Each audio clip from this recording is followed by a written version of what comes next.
Order. Could I call the committee to order? This first session of the committee's deliberations this morning relate to our inquiry into drugs. Could I welcome Mr. Kushlink and Ms. Eastwood? Thank you very much for coming to give evidence. Are there any interests that need declaring in respect of this inquiry? Certainly in relation to these elements, Chairman, candidate for the Police Commissioner role in South Wales. Thank you, Mr. Michael. All the other interests of members are declared in the register of members' interests. Could I start with this question? Both of you are in favour of either relaxing or decriminalising our drug laws. Ms. Eastwood, why is that? Firstly, thank you to the committee for the invite today. Release has just published a new report called A Quiet Revolution, Drug Decriminalisation Practices Across the Globe.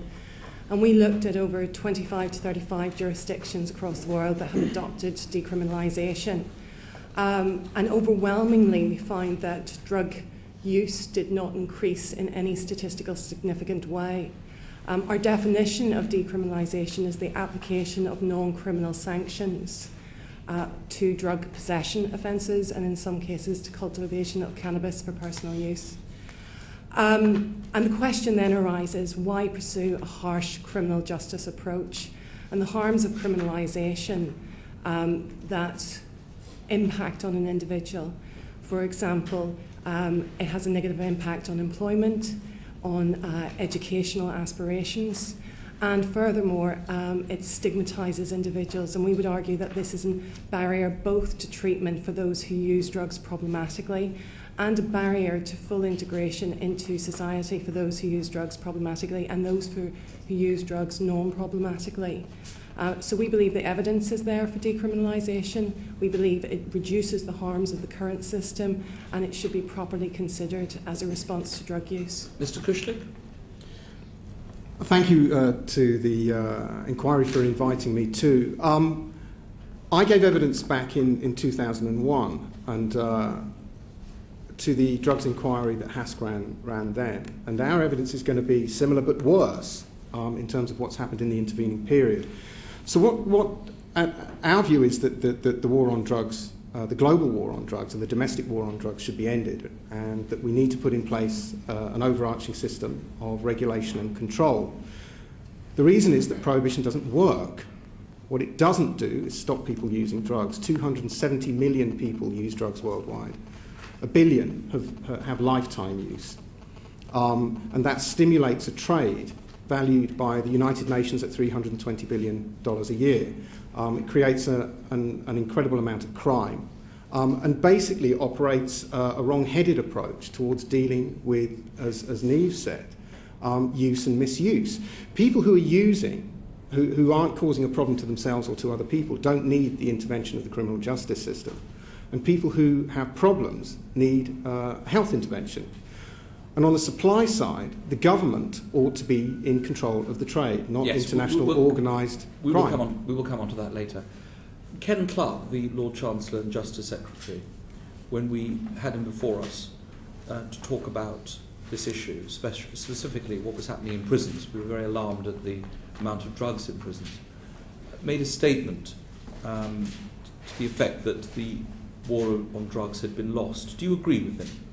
Absolutely. The war on drugs was never winnable on the basis that the numbers of people who use have risen year on year on year to such extraordinarily high levels. It was never going to be a war that was going to be winnable, in the same way that the war on alcohol, in terms of prohibition in the 20s and 30s, was never going to be winnable unless the numbers could be kept down to a level low enough to keep organised crime and criminality out of the supply side. So to the extent... I would completely agree. We have not won the war, and in fact what we have done is we have created greater harms with the policies that we pursue at the moment. So I've mentioned the criminalisation, but we see the damage around the world that's done in the global illicit trade of drugs, where we've handed it over to organised crime and people who are essentially driven by huge profits because of the illicit nature of this market. Thank you. Lorraine Fulbrook is a supplementary. Thank you. When the Home Affairs Select Committee visited the United States and Colombia, we met with 6 organisations who were in favour of either decriminalisation or legalisation of drugs. And none of them could articulate or what the vision was after decriminalisation or legalisation. What does the world look like? Can you articulate what the world would look like after decriminalisation or legalisation? In 2009, actually, in this House, we launched a publication called After the War on Drugs Blueprint for Regulation, which shows the technical detail of how drugs could be controlled and regulated in a post-prohibition world. And that shows how they can be controlled through pharmacies, through licensed outlets, and through doctors. On the supply side, we already have half of the world's opium is grown for the legal market. 8,500 hectares of UK arable land are under cultivation for opium poppy, for supply to the illicit opium industry. None of it is taxed by the Taliban. None of it contributes to the profits of organised crime. So we know how to do that.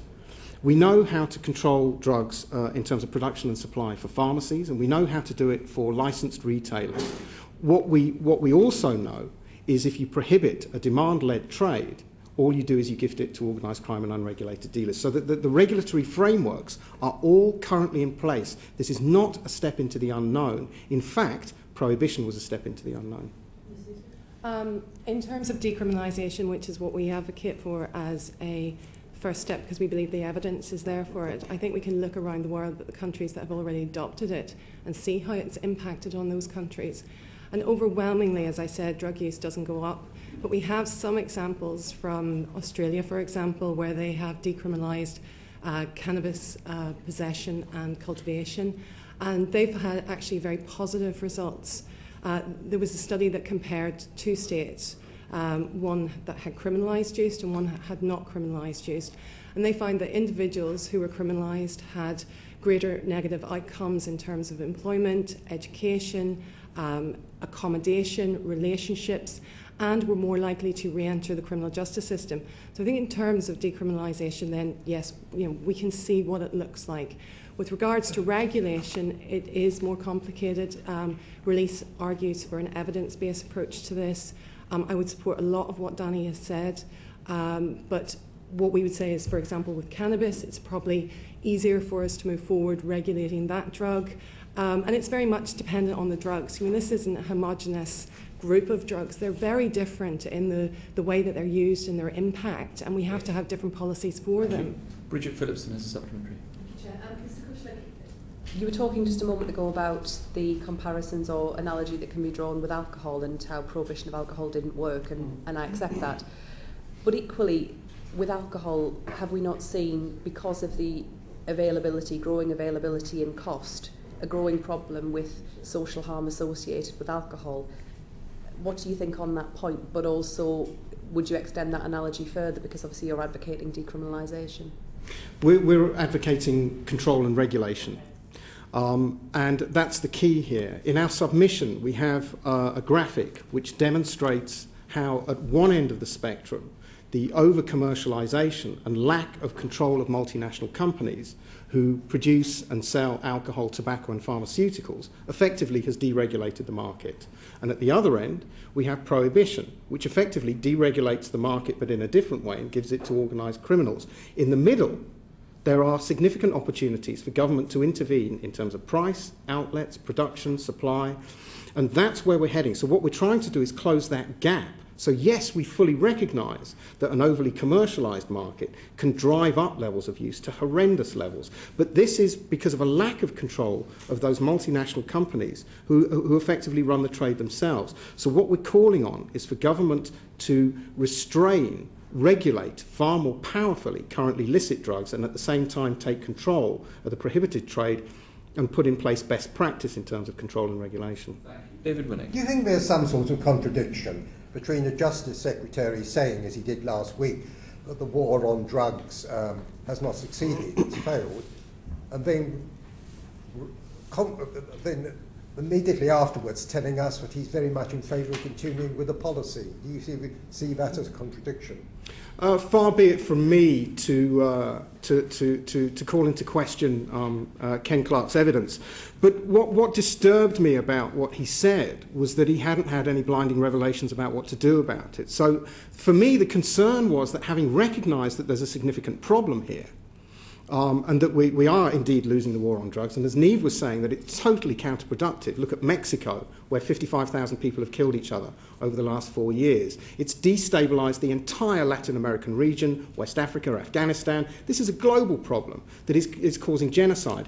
Now, there really aren't that many options that we need to look at. One is intensifying the war on drugs, which seems to me to be patently stupid given the evidence that we've had over the last 50 years. We can carry on as normal, which we clearly can't because it's not working. We can move to a public health approach and decriminalise drugs, or we can look at full legal regulation, ending the war on drugs and bringing it under the control of the government. And those are the only options that we have. And I think that in the absence of Mr. Clarke's definitive solution to what's going on, we need a review that looks at all those options and explores cost-benefit analysis, conducts value-for-money studies, and begins to put an evidence base on all those options. I'm not unsympathetic, as you may or may not know, to the view that you've just expressed.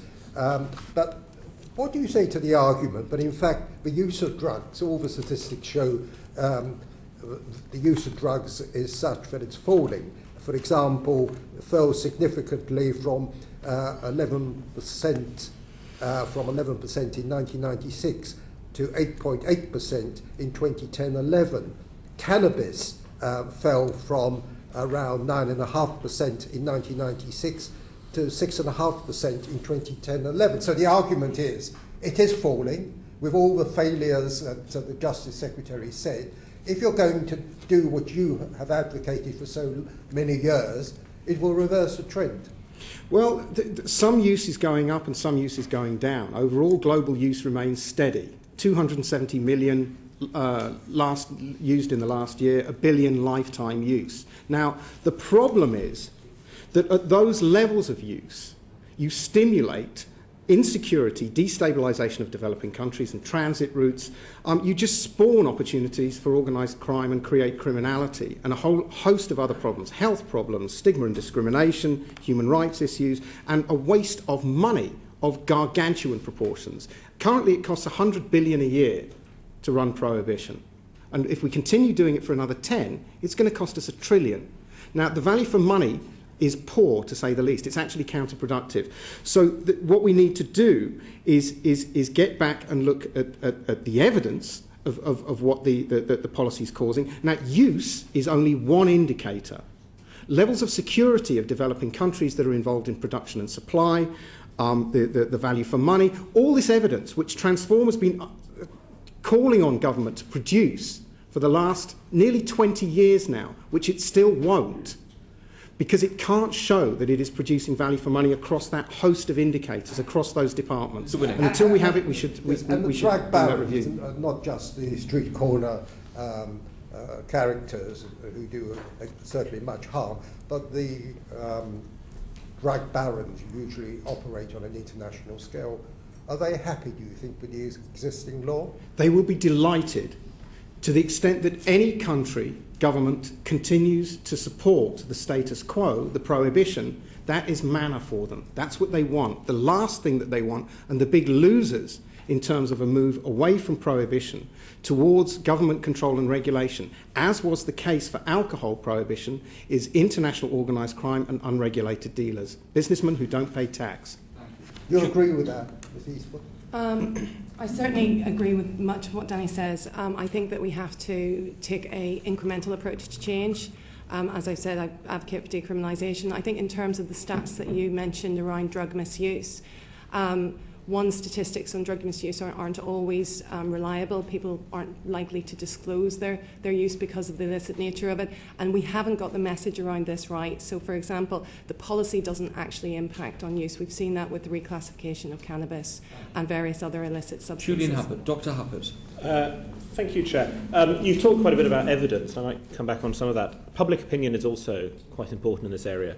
Have you seen the article recently in The Sun, not noted as a bastion of liberalism, I have to confess, which says legalised drug use, say Brits in poll, 6 out of 10 say they would back trials in which users escape prosecution but get medical treatment, essentially the Portuguese model. They interestingly also say that more people think that crime levels would fall if cannabis is made legal than it currently is. And although I'm sure my colleagues wouldn't be interested in this, they also find that people from all ages, all genders and all voting intentions would be more likely to support a political party which supported a move that way. Do you think there is a trend in what's happening? Do you accept those figures? And do you think it is becoming more and more acceptable both in the UK and around the world? Yeah, I mean, absolutely. I think that the public is moving on this issue. I think that's both driven by a recognition that the policy is failing and a recognition of the cost involved. I also believe that the growing call from very high-level individuals around the world has really impacted on people's views. So we had the Global Commission on Drugs come out, on drug policy, come out in June 2011, calling for a review, calling for decriminalisation and for governments to experiment with cannabis regulation. And that commission is made up of a range of individuals. There's several ex-presidents on it. Kofi Annan is a member, Richard Branson. I mean, these are intelligent... Evidence from them already. We know the You know score. that, sorry. So I think that's had an impact on it. I also think that in terms of policing, that people see, especially in the UK, high levels of proactive policing around drug possession, and that undermines their belief that this is necessary. You mean, really what communities care about are crimes against the person, crimes against property. If we looked at a London Communities poll back in 2009, drug possession was 22nd of concerns of Londoners. So really we need to be questioning why follow this. It's not what the common... Could I come in on that one? Yes. For many years now, the public has been ahead of senior politicians' opinion and rhetoric on this issue. It has been a taboo, and the mantra has been it would be political suicide to make moves on this issue. This evidence from the Sun and the YouGov poll shows that the public is now a majority in terms of support for change, and that cover now of saying that the Mail will take us apart, the Sun will take us apart, the public won't come with us, is wrong. It's just wrong. The evidence shows that we have now moved to the point where politicians need to put this on the agenda, and it was actually slightly higher. It was 58%. It's reported wrongly in the Sun. 58% of the public support a review of all options, including legal regulation. But the other interesting thing is only 22% oppose. Thank you. That's very helpful. Can I just briefly return to the assessment of what's happened in other countries, you know, the real evidence? Two questions. One is, how do we know that what happens in those other countries will be replicatable here? I mean, you've presented quite detailed evidence. I think there was no increase or statistical increase in drug use. How can we be sure that would happen here? And also, I noticed that quite a number of those countries, while some have decriminalised all drugs, some have just done cannabis. What are the distinctions and the options here in the UK? I think in terms of policy transference, that's a very legitimate question. As I've said, the report looked at over 20 countries that have adopted some form of decriminalisation. None of the countries or states that we looked at were particularly similar or hegemonic. There were several Latin American countries, Western European countries, Australian states, US states that had decriminalised either all drugs or just cannabis. Different types of systems as well. So we had systems where it was a de jure system, it was incorporated into statute law. We had de facto, where it was a policing and prosecution-led policy. So absolutely right to say that, I mean, there's different systems around the world. And then the question, How do we know it work here? Well, I would argue that several of the countries we looked at, in particularly Western Europe, Portugal, Belgium, Germany, where drugs are decriminalised on a state level, all drugs, not just cannabis, and the US states and Australia are very similar to our kind of cultural and social situation. Could I make a brief comment? Of course. One of the things about the blanket prohibition on non-medical use of drugs is that that's not country-specific at all. It doesn't allow countries to experiment according to their own needs.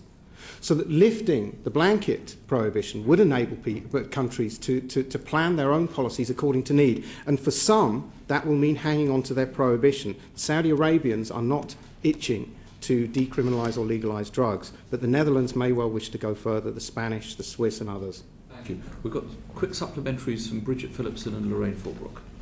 Ms Eastwood, just returning to your point around possession and how people view that as being lower down the list of their priorities. Of course, if they're mugged or burgled that, because of someone's drug use, that's obviously when people understandably feel very strongly about drug use. And in terms of Mrs Fulbrook's point, what I'm unclear about is, in a decriminalised world or where we have regulation, how would that stop? What would that look like? I'm still not entirely clear about how deregulation would inevitably mean that people are not stealing from others in order to buy drugs, regardless of who that's from. In terms of decriminalisation, which I said is the application of non-criminal sanctions, it wouldn't impact on acquisitive crime linked to drug use, and I'm sure Danny will have points to make about the reason why acquisitive crime is driven by the current system. But essentially in the UK we criminalise 80,000 people every year for drug possession. Those are primarily young people. They are disproportionately from ethnic backgrounds, and a reasonably large section will be problematic drug users. So Release delivers services in the community. We see every week people who are affected by problematic drug use. Many of those have not committed acquisitive crime, and their barrier to once they're in recovery, to getting back into employment is very much this criminal record. So it doesn't deal with all the problems, decriminalisation, but as I said, we see this as an evidence-based first step to looking to that can be done in the very short to medium term, and that will actually impact positively on all those people who are criminalised currently. Thank you, Mrs. Lorraine Fulbrook. Thank you. Could I also make if you could let Ms. Fulbrook. Can I ask Ms Eastwood and Mr Kushlink, could you be specific about which drugs you would decriminalise and which drugs you would regulate? The question for us is across a series... Pardon? Just a list of which drugs you want to regulate. The question would be which... A list. Okay, I'm going to put it going through her question. No, I'm going to put this in context because it needs to be. Is which drugs would we want to leave in the hands of organised criminals and unregulated dealers? That's the first question. So the next one then is, how could we best control drugs alternatively according to the best available evidence? And we have basically 4 other options other than prohibition. So that the list... we understand the okay. We understand the context. Do that too. We would like to see drugs, all the drugs that have heavy levels of demand. So that the ones... Well, that would be heroin, cocaine, ecstasy, cannabis, stimulants, speed, and all the ones which have heavy levels of demand. So it's back to the question of falling use. Unless you can keep the levels of use down, you have to control supply. Can I ask Ms Eastwood what very simple, we would decriminalise all drugs. Under that model, it's still illegal, but it is not a criminal offence, so it's a civil offence. So all or drugs? the police, absolutely. And how do you square the circle with the illegal trade in prescription drugs? That's a good question. Currently, with prescription drugs, we would argue, in decriminalisation, people who use prescription drugs problematically aren't being criminalised for that use, so it wouldn't actually impact. It's a huge issue in the United States. Yeah, absolutely. And here. It is. The fact is that it is increasingly difficult to control people's use and to control those markets. But what we can do under a controlled regime is push the criminal market and the illegal use to the margins. At the moment, the entirety of the heroin market, the cocaine market, the ecstasy market and the cannabis market are controlled by organised crime. Currently the case is that with the legal ones, the illegal market is a much smaller proportion, so that the vast majority is under government control and legally used. A small proportion of it, it can still be big, is illegally controlled. Order, Mrs. Fulbrook. Order. I'd like to ask about illegal highs. Well, we'll come back at the end because there are other people asking questions. Just to be clear, in respect of your answer to Lorraine Fulbrook, you would only decriminalise or regulate those drugs where there is high demand, Mr. Kushlink. You, Ms. Eastwood, and your organisation are calling for regulation and decriminalisation of all. We are just calling for decriminalisation. Regulation is different from decriminalisation. Very clear. Thank you very much. Michael Ellis, we'll come back to you, Ms. Fulbrook. Thank you, Mr. Chairman. Have either of you actually ever seen the effect of crime caused by people on drugs? Have you spoken to or taken any time to consider the effect of people who are subjected to burglaries, robberies or assaults due to people who are on drugs or seeking access to more drugs? I hope it was made clear in my biography. I used to be a drugs counsellor. Biographies. Oh, you right. need to give us a potted version. I will. I was asked for one beforehand, and I presume that the members had read it. My apologies. I used to be a drugs counsellor in the criminal justice system, working with heavy-end heroin and crack users. So, and it was very much my experience of working with that group of people that led me to believe that it was the prohibition, the criminalisation of their drugs, that was leading them to steal and become involved. Can you just let me finish? And to become involved in prostitution. You're here to answer questions. Absolutely. Respect, right? So answer my questions, if you would. The effect of crime is not necessarily visible from the people who are taking it, but the victims of those people who are taking it. So have you taken the trouble to speak to victims of crime? Have you done that? I have indeed. And the issue here, and this is really important and it relates to Ms. Phillipson's question, is why do people steal to support a habit? And the fact is that if you make a drug illegal and fail to control and regulate it, then the price... There's a kind of alchemy of prohibition that turns vegetables at the point of production into products worth more than their weight in gold at the point of use. And someone who becomes dependent on that very expensive product will steal.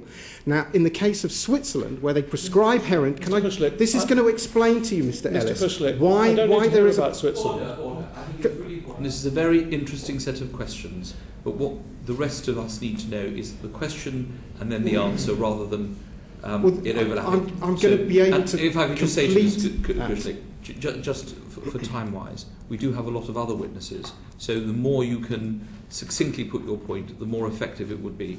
Mr. Ellis. I'm going to make it clear to you, Mr. Kushlink, for the absence of any ambiguity, that I think your position is grossly irresponsible. And I think that there must be a proper regard to the effect of crime on the people who are victims of it.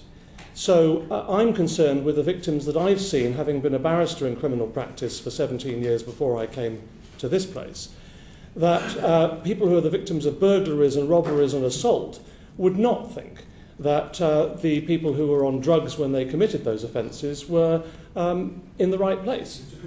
They're absolutely not. And the reason they're not in the right place is because their drugs are too expensive, and that's because they're not controlled by the government.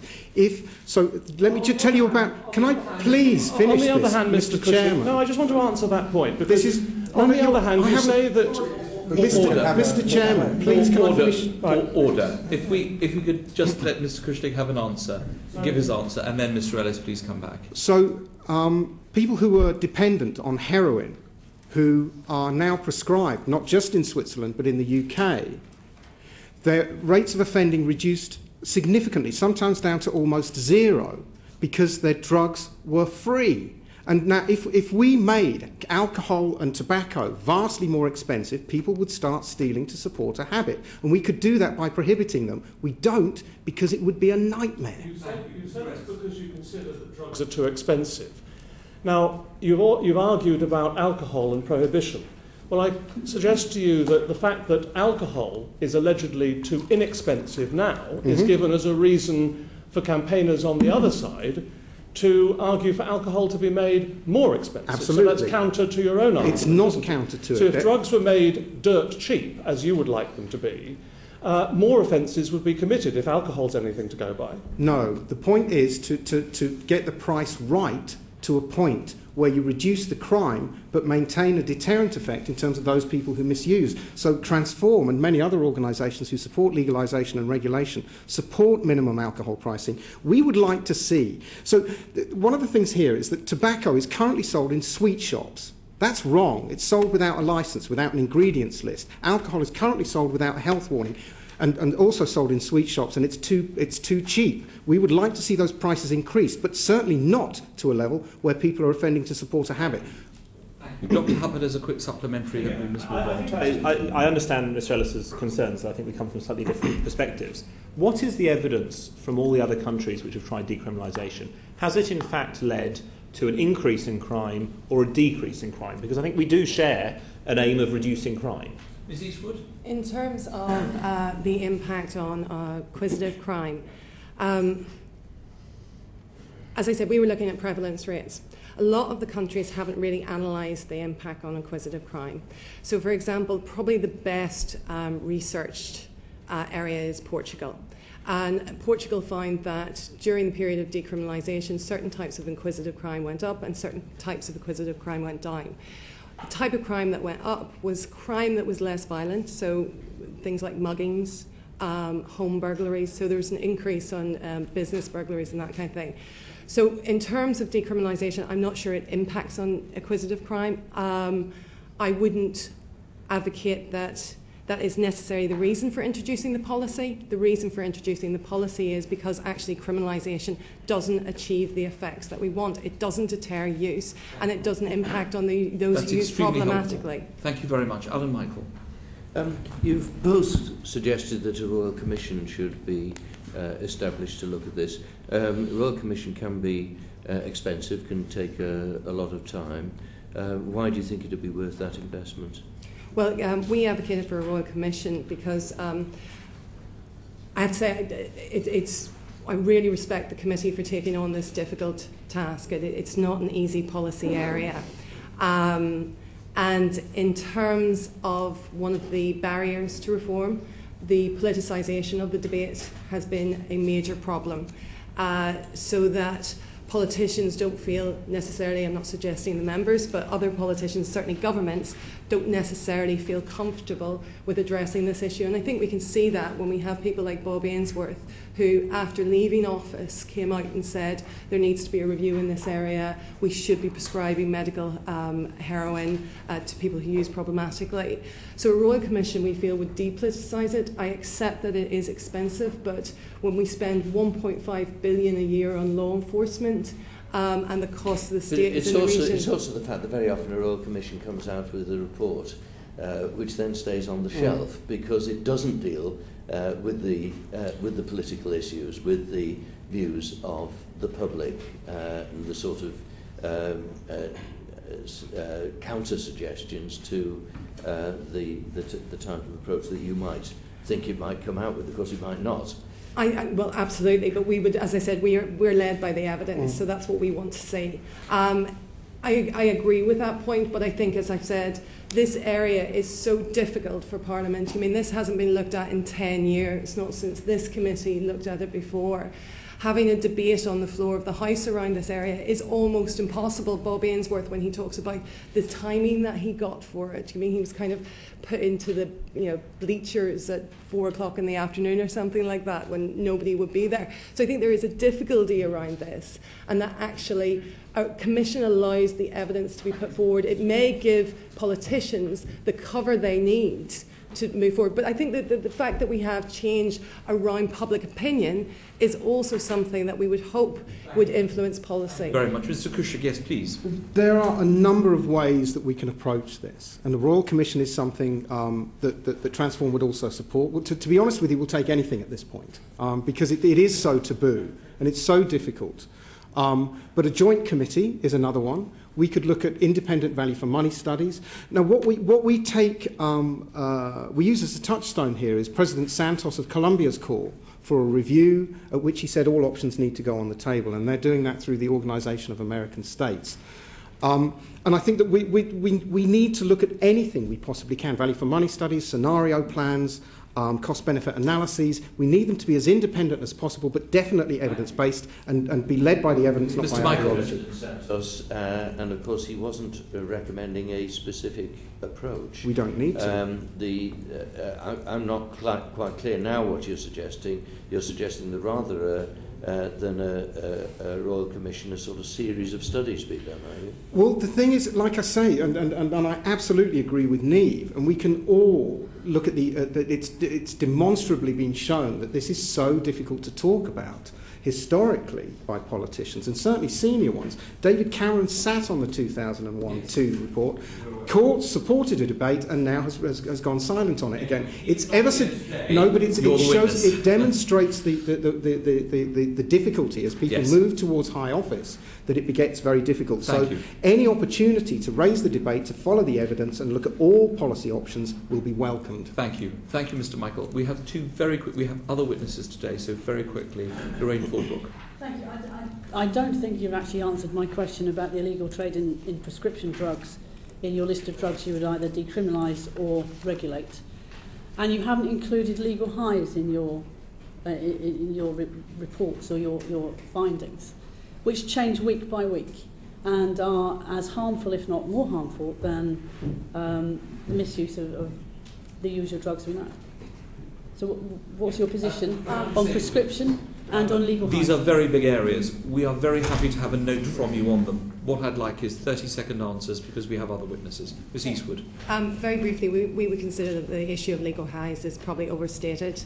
In terms of use, those drugs that have been actually, if you look at the studies that say what are the most popular drugs, it tends to be those that have been illicit for a long time. Mephedrone has taken hold, there's no doubt about that. And if we look at the classification of mephedrone use has gone up, it's doubled since we've controlled it. And that's a common experience that we see. Ketamine in 2006, use has doubled again since that was controlled. Criminalisation doesn't work and it causes a huge amount of harms. Mr. Kushlink, again, 30 seconds, please. Okay, with regard to the emergence of legal highs, that has been a product really of prohibition. The diminution in the quality of both cocaine and ecstasy have led to people looking for new pills and powders that will produce similar effects. So that's actually a product. You can just end up chasing your tail. It's called substance displacement. To the extent that you win a war against one drug, another one will pop up to replace it. Thank you. So what we can't use is the criminal justice system to defeat Thank you. Ms. Phillipson, again, a very quick question.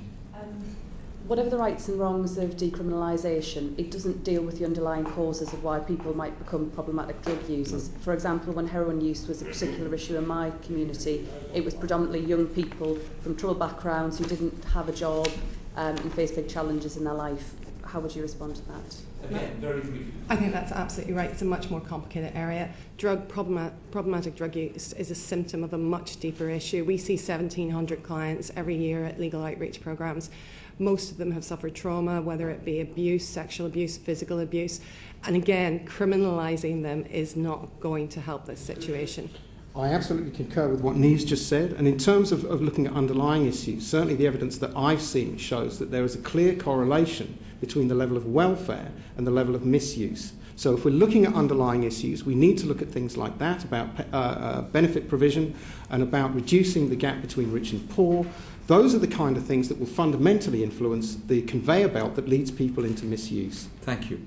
Can I thank you both? Obviously what you've had to say is of great interest to the committee, eliciting a number of very, very interesting questions and answers. Indeed. There may be other issues that you want to bring before us. Please do. And we are holding a seminar on the 10th of September in the House, and we would very much like you to come along and participate as well. But if there's more information to put before us, please do write to us. Thank you. Order. Could we have Tim Hollis from ACPO and Tom Lloyd, please?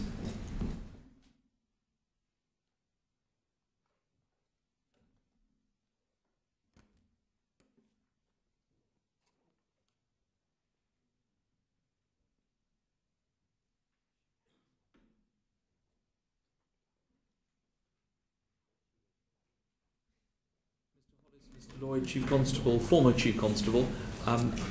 I don't need to tell you all to be succinct and brief in your answers and to the point because you've done this many times before. Can I start with you, Mr. Hollis? You've now been the lead on ACPO for 6 years.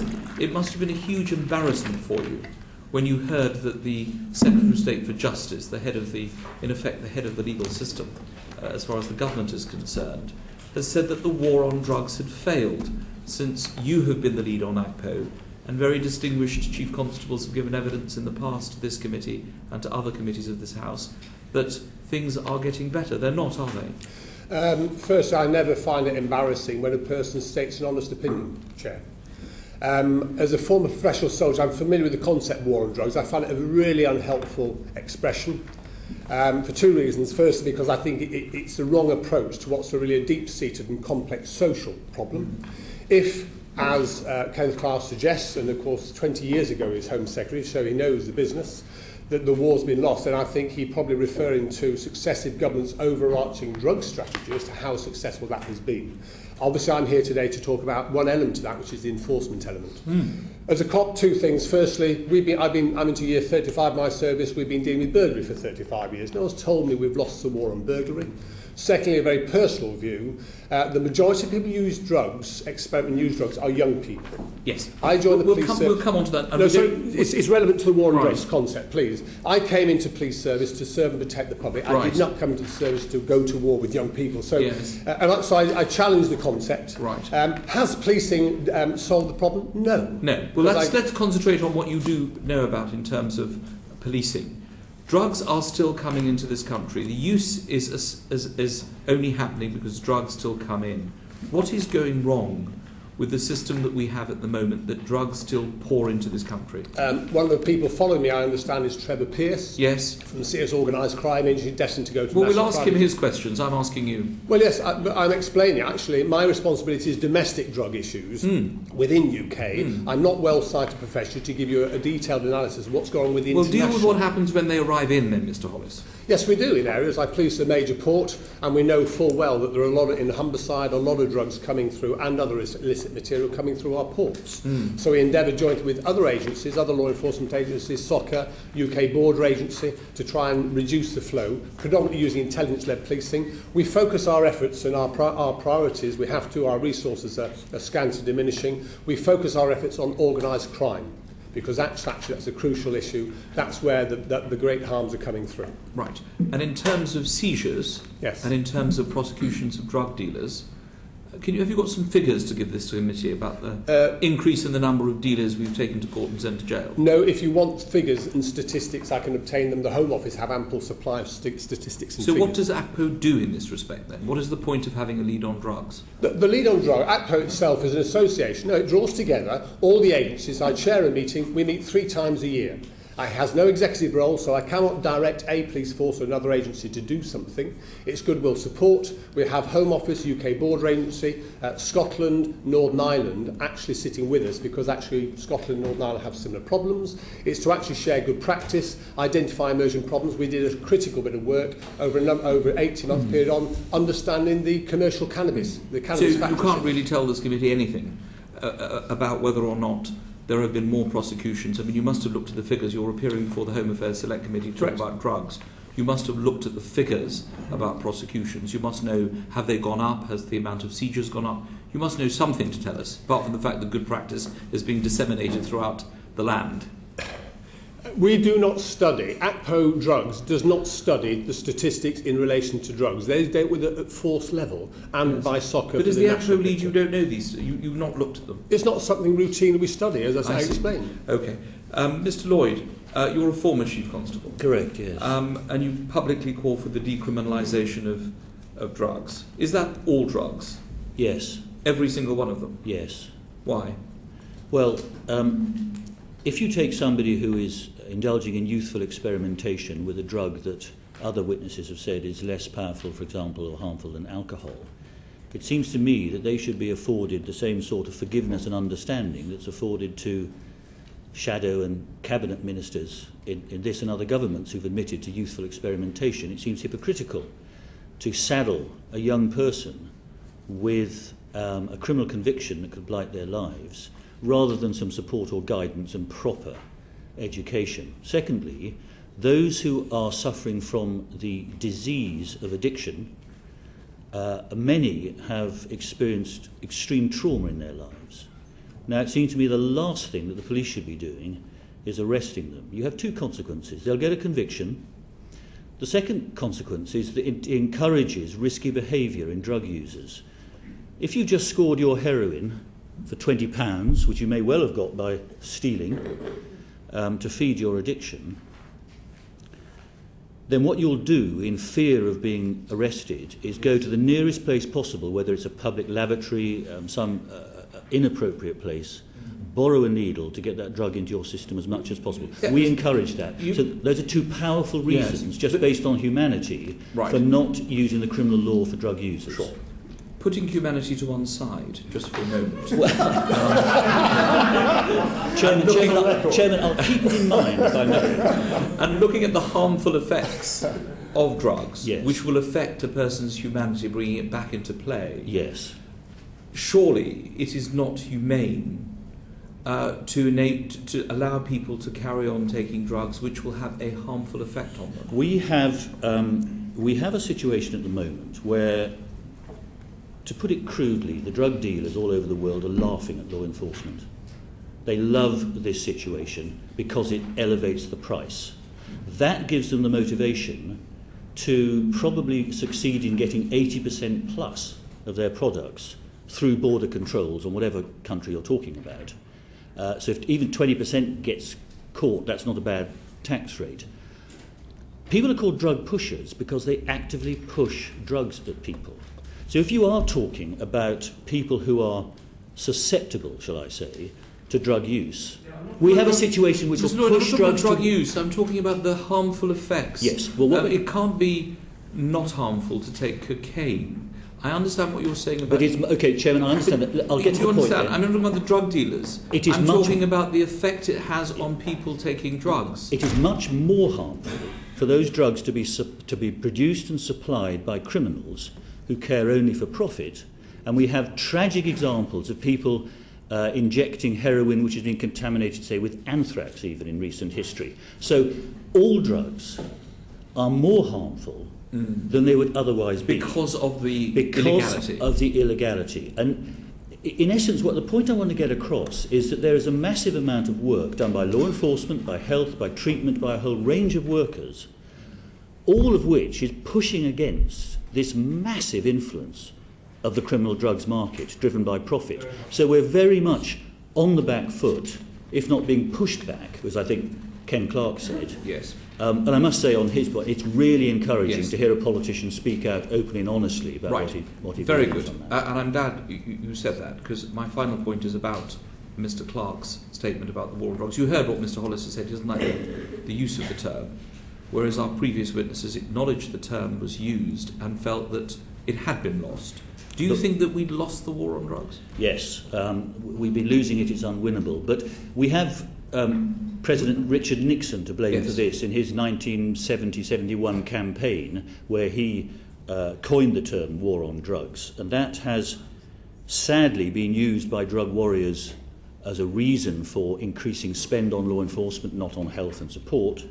It's not a war on drugs. Drugs are inanimate objects. They couldn't care less. You can't have illegal drugs. What you have is prohibition towards people's behaviour, which is actually more about society deciding on particular norms and outlawing them, such as, say, religious practice or homosexuality, as opposed to something like burglary, which in the technical term is a mala in se, as opposed to a mala prohibita. Yes, that's very helpful. We have a number of questions. We have other witnesses.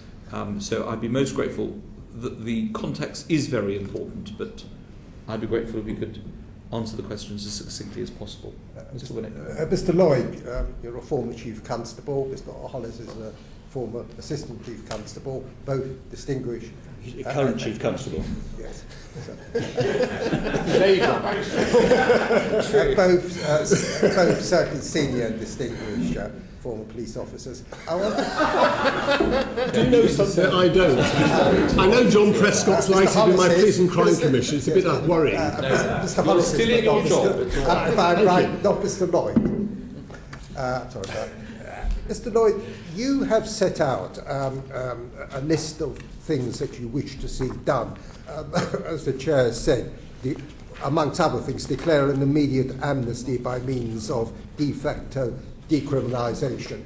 How far do you believe the views that you have personally put forward, and I recognise that yes. your own views, are the same, are similar to other senior police officers, including chief constables and assistant chief constables?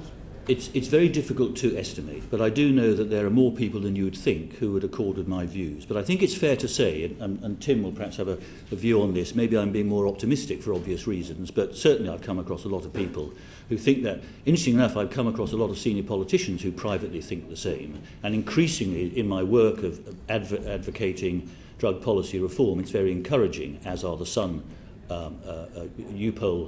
YouGov poll statistics, in saying that there are a lot of people who think about this. What I will say, though, is that I suspect almost every police officer you ask would say, well, the system isn't working very well. We arrest a dealer and another one turns up. Arresting users doesn't seem to deter them from their use. What we're doing maybe isn't the right way of approaching things. So that would be a minimum position taken by a large number of people. Perhaps fewer, but still a substantial number, would go as far as me. Chairman, I need to also just clarify my position. Decriminalisation, I think, is absolutely necessary for the reasons I've stated, but also for the reasons that the criminals are in charge of the market. They are running a very successful business. We need to tackle that business. We can either do it by increasing the risk to the business, which is effectively arrest and prosecution, hasn't worked, or we do it by reducing the profits. And you reduce the profits by taking over the supply.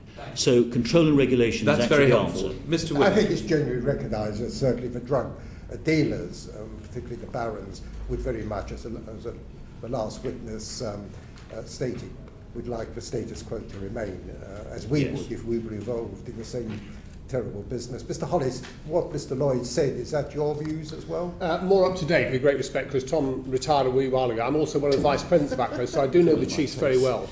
In that I represent a very broad church. The former chief constable of North Wales, Richard Brunstrom, actually came out formally and wrote form to the Home Secretary advocating decriminalisation.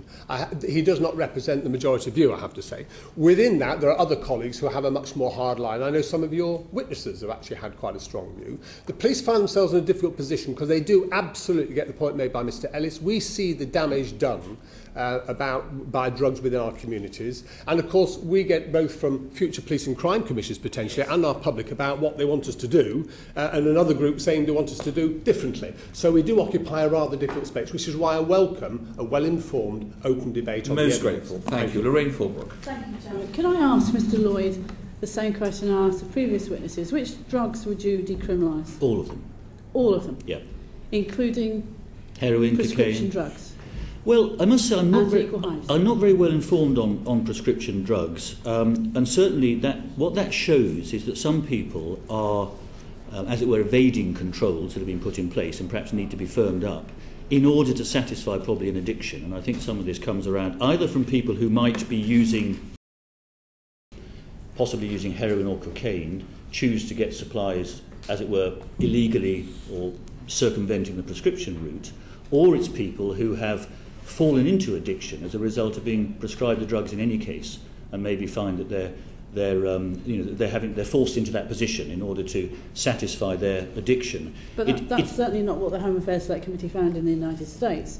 Was that people who use the illegal trade in prescription drugs use only prescription drugs and a mixture of prescription drugs?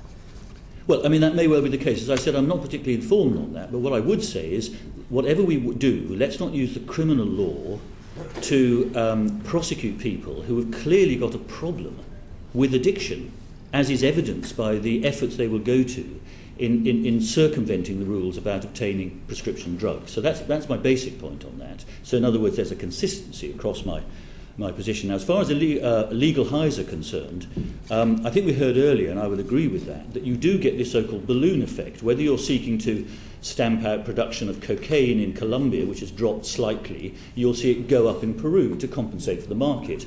Similarly with heroin, and similarly with drugs themselves. You might have, I wouldn't really call it success, but you may have an impact on the supply of a particular drug. So, for example, there may be drugs like ecstasy, ecstasy, and I know that I'm not a medical opinion, but people die because they don't regulate the water they take in from ecstasy. Ecstasy itself does. Could we speed up? Thank you very much. Final question. So on the point of those drugs, legal highs, don't criminalise them. Thank you. So do you both? Can I ask you both? Do you believe if drugs were decriminalised, that you would see no new entrants to the market? I think you would see a shift in the use of drugs. At the moment, we have, when you think about drug use, you've got to include alcohol. So we have a large number of people taking psychoactive substances, some of which, most of which is alcohol, some of which are heroin, cocaine and the like that are under the criminal market. I think it would be odd not to see some sort of shift in the drugs that are used, but as the evidence has already been put forward by witness, I wouldn't go up. Thank you, Mr. Lloyd. Mark Reckless. Mr. Hollis, in 30 seconds, please. Just to be clear, I'm not here to argue for decriminalisation, no. but I do feel outnumbered. I'm here to articulate honestly and openly the pragmatic problems for the police service. As a police officer, if drugs were decriminalised, would you think you would see new entrants to the market? Personally, it would be, invariably so, unavoidably so.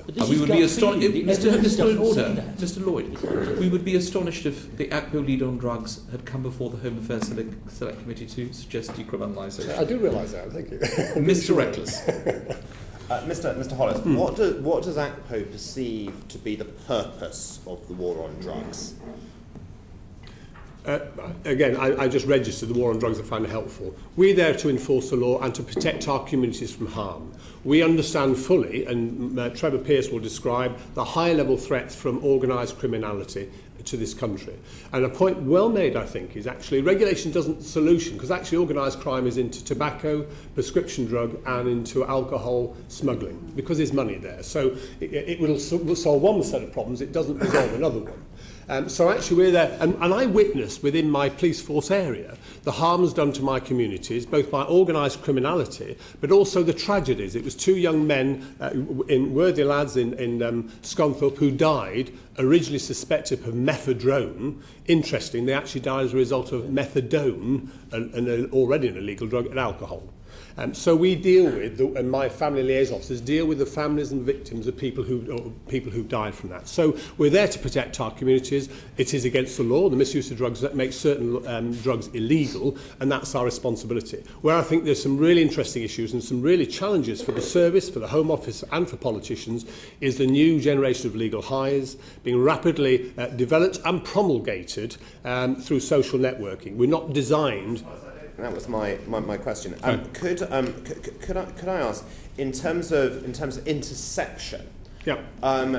Does that sort of interception activity, in your experience, increase the price of drugs?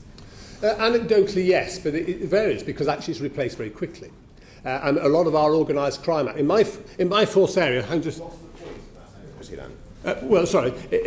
well, that's exactly the point made by the decriminalisation lobby, that actually if by arresting drug dealers or importing within a few weeks they've been replaced, well, why do it? Well, we do it because actually there are some very specific harms hitting our communities. At the lower level, I make no apology for lower level enforcement. If you're a single mum on an estate in Hull with actually living next door to people who are selling drugs, the quality of your life is absolutely appalling. And I make no apology for our neighbourhood officers working jointly with local authority and other agencies to tackle that particular problem. Will it move somewhere else? Of course it will. We're not stupid. We know it'll move somewhere else because there's big money behind it. But if it relieves that particular problem, that's a legitimate police enforcement activity to be done. So that's part of the dynamic. Where I am interested, and there's some good work being done, is about how can you reduce reoffending. Prisons has been made so the work of police jointly with other agencies to try and deal with the damages done by drugs and addiction and the treatment issues is an integral part of trying to reduce the harms to our communities. It's not enforcement, it's better joint working across different agencies into the different areas of the drug strategy. A question to Mr. Lloyd. To the extent that interception is effective in raising prices, potentially perhaps at least in the short term, does that in your experience increase or decrease the sort of the value of drugs in the illegal market, i.e. is the demand elastic or inelastic for drugs? By raising the price, does volume fall by more than the increase in price in your experience? Well, my understanding of this is that it's pretty inelastic, that if you're addicted, you want your drug. Now, if there's a temporary shortfall, then you'll go to other places to get some form of relief. I mean, what we're talking about here is what I mentioned at the start of my evidence, which is that all of this is in the context of the fact that the criminals are laughing at us with this wonderful system we've created where they make so much profit that and there's very little risk to them, that they will create the sort of problems that you were quite properly talking about with that woman, as you said, on a council estate perhaps or wherever, suffering these problems. But that's what prohibition creates. It creates an illegal dealing market. Yes, you have and so said that. That is why I argue for the end of prohibition and the start of control and regulation. Indeed. So that you will not have dealers on the street. Indeed. We're going to have some quick supplement. Sorry, Mr. Eckers, you're done? From Dr. Huppert and Mr. Ellis. Dr. Huppert. Thank you, Chair. Just firstly, one of our previous witnesses, Professor Nutt, who you probably know of, said in his opinion, from a public safety perspective, police officers would rather be dealing with someone who is stoned rather than drunk. Do you think that's accurate? Do you think that somebody who has taken cannabis is going to cause less harm in the community than somebody who's taken alcohol? Depends to whom you speak. As a former street cop in London, if I had a choice between walking down the street at 11 o'clock at night and finding 3 lads who were tanked up with extra strong lager or 3 on cannabis, back in the 70s, in the last century, then I would have opted for the latter. You talk to parents of, as I have, of someone who has had severe behavioural problems as a result of cannabis, then that's a very hard argument to sustain. So there's elements of truth in what you describe, and in terms of the nighttime economy being impact within my policing areas. The other thing is polydrug use. It's very rarely now, in our experience, just alcohol, just drugs. Young people are frequently mixing different drugs. As we hear, the 2 lads died tragically of methadone and alcohol. So it's rarely a sort of a binary, one or t'other. It's a combination of the two. Mr. Lloyd? Well, there is very little evidence that while you have the drug in your system, that you're actually going to be a problematic individual. This refers back, I think, to Mr. Ellis's question, to the other witnesses, that there is some evidence that if you have a lot of cocaine in your system, you might have a psychotic episode and be very difficult to deal with. But by and large, heroin users, cocaine users, ecstasy users, cannabis users are all relatively harmless in terms of their termed aggressive behaviour. The problem arises, of course, with alcohol, which does produce a massive amount of aggression and crime. So the answer to your question, I think, is yes, Mr. Hunt. Very briefly. Very briefly. Both of you as experienced Chief Constables will be used to resource allocation problems. How much resource from a policing perspective is best spent at the local level dealing with possession, at the sort of higher level in your areas, or even internationally? How would you change that allocation of resources to best control the harms? Speaking in Humberside, the joint work with other agencies is absolutely critical because, frankly, simple enforcement, putting a person with cannabis or drug before the magistrates isn't the long-term solution. And would you transfer more powers to soccer, though? Not to soccer, because soccer doesn't deliver locally. Soccer is dealing with national and international markets. Well, so we'll become the national playing agency. Bridget Phillipson.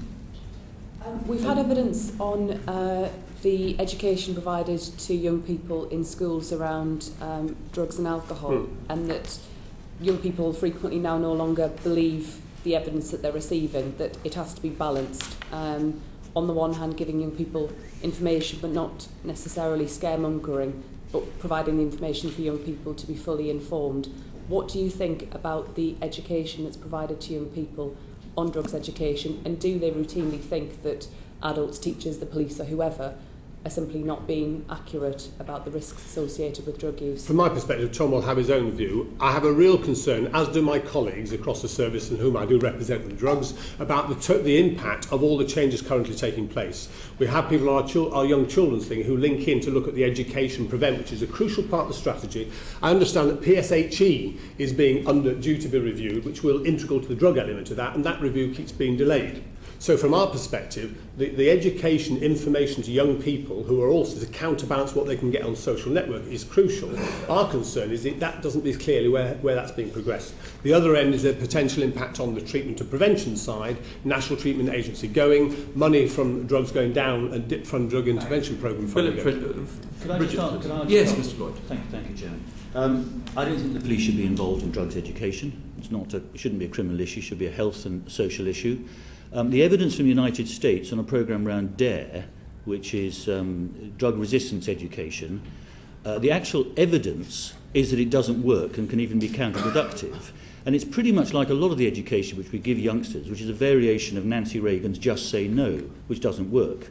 And when we've got people like Gordon Brown a few years ago calling skunk lethal, which it simply isn't, then we've got a real problem engaging with young people. This is very serious, and they need to be treated in a way which doesn't focus narrowly on drugs. And there is some evidence that something called lifetime skills training, which involves a range of issues about growing up into being a responsible human being, you introduce drugs as a part of that process. So they feel good about themselves in many ways, and that seems to, the early studies are showing, seems to have some impact. We need to do things differently without police. And alcohol if you want to provide it would be education all part to of young it. people. It would be all part of it, not with a criminal threat, because actually the evidence shows that it's less than fewer than 20% of kids who are asked about why they don't take drugs say it's because they might get caught by the police. It's a relatively small number. They actually talk about, I don't want to take drugs, I want to be healthy. So I mean, we have got some opportunities here to tap into that, but what we mustn't fall into the trap of is saying it is the criminalisation of drugs that actually deters youth. That's a myth. The government will say, well, we are firmly of the opinion that criminalising and putting things into a higher classification A, B or C has this deterrent impact. It may be a firm opinion, but the evidence says otherwise. And of course alcohol will be the first or potentially the only drug that young people may be exposed to. Well, when you've got a system as we've got at the moment with drug pushers, sadly, you will actually get cannabis and other drugs being pushed to youngsters, because that's in the nature of the market, which is, as I said, why I go beyond decriminalisation, which is a necessary step, to the idea that if we don't have a situation where the profits are so great that people will become criminals under current law and push drugs, then drug availability will actually go down, in my view, and I appreciate that's why we need a review to explore this. In the decriminalised countries, remember, you've still got the pushers. So it's not really like a fair playing field. If you take away the pushing and you have mature, as it were, adult education for children, if you see what I mean, and you attend to some of the underlying social issues, which is a far bigger indicator, in fact, of drug abuse. This is shown that the US is incredibly enforcement focused, and yet it has a very, very high incidence of drug abuse. And you can look at other countries where they're much more relaxed, and it's very different. It's a myth, Chairman, which I think needs to be dispelled. Very, very grateful that you have dispersed that myth. Michael Ellis. Isn't it rather like living in cloud cuckoo land, Mr. Lloyd, to make a comparison with alcohol in the way that I think you seem to be seeking to do, and others before you? Because what I perceive that you would like to happen is to reduce what are now illegally controlled drugs to the level of alcohol.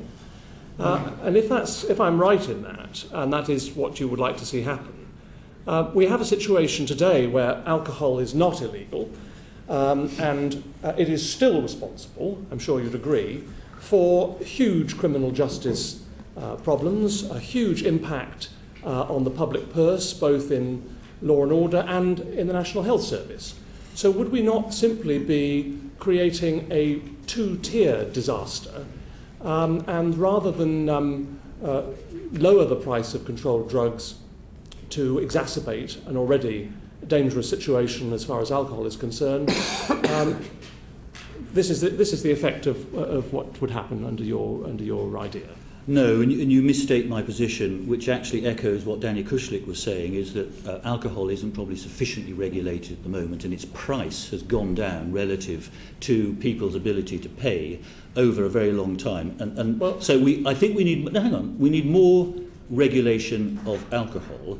The difference, and there is a difference between alcohol and many of the other drugs, which I've already explained, is that they are psychoactive in a sense that they tend to depress and calm. Mr. Lloyd, no, this is very important, because alcohol, it's not alcohol is actually the thing that causes the problems, and that alcohol needs more regulation because it does lead to violence and it does lead to crime. You said that you would increase the regulations around alcohol, but my point to you was that you would decrease the regulations around drugs. Well, there is no control of drugs at the moment. We do not have control of the drugs market, the criminals do. I am seeking to gain control of that so that the quality, the purity, so that the dangers inherent in taking the drugs as currently supplied are reduced, the criminality and the stigma is reduced, treatment opportunities are increased. Well, that's where the money goes. You have made that clear. Mr. Ellis. We have, arguably by the same calculation, then lost the war, and I don't like the term war on drugs because I think that's an absurd misnomer, but burglaries have been going on for decades and centuries, other crimes have been going on for as long. We don't hear anybody saying that we should decriminalise burglary because we've lost the war on burglary. You're taking a defeatist attitude, aren't you, to a serious problem? No, I'm simply seeking to reduce the pain caused by banging one's head against a brick wall, which is our approach to prohibition. What we've got, and I said it before... long explanation, a brief... Chairman, I understand. I'm sorry, I'm probably more used to chairing meetings, and so that's why I have to tell you, Mr. Lloyd, if you chaired meetings like that, they would last a very long time. That was a criticism levelled at me. Right. So then if you're... Sorry, Mr. Lloyd. I will make a distinct... Mr. Lloyd, order. We'd like a brief answer. This is a serious session. I understand. And I'd be grateful for a brief answer and not a repetition of what you said before. You will get one. There is a difference between laws passed to protect people's property and their person from assault and crime, mala in se, and the types of laws that are passed to govern societal norms, such as, for example, homosexuality and religion. Thank you. That was repealed in the same way that we could repeal this legislation. Down homosexuality. There is a difference between the two. Mr. Ellis, final question. Can I just point out, I don't agree with your analysis on that. What society sees as a norm varies over time, and I don't agree with you that burglary is different in that respect. So that's the first point. The second point is that the opinion poll that has been regularly quoted about from the Sun newspaper, I understand, indicated the same poll, 78% said that possession of killer drugs should still be a crime. So I'd like your views on that. Okay, I think that the population at large is relatively ill-educated and has been misled by a lot of the media coverage of the so-called war on drugs. If we have a review, as has been suggested, and I would urge, I think that a lot of very important information about the reality of the situation will become available, and I think opinions would change quite substantially. Mr. Ellis, no. Alan Michael. One supplementary to Mr. Lloyd. I'm very clear about your critique of the criminal approach to drugs, but I'm not clear whether you want an immediate decriminalisation when, by your own words, your alternative is regulation, and in terms of how regulation should operate, you say that we should conduct a comprehensive inquiry into UK drug policy to consider implementing proper control and regulation of drugs by the government. That's a very long-term option, isn't it? Are you talking about immediate decriminalisation? Yes. And what timescale for introducing regulation, and what happens in between? Well, I think we should go for decriminalisation straight away. I don't think there's a conflict without having done the work that you yourself say is necessary. Yes, to because identify a system of regulation. Well, because control and regulation is different from criminalisation, decriminalisation. Decriminalisation is focused on the users, and I just think there's overwhelming evidence that using the criminal law against users is problematic and damaging. Sorry, please. I'm asking a very specific question. We've already identified the fact that there are problems with those things that are legal, including alcohol.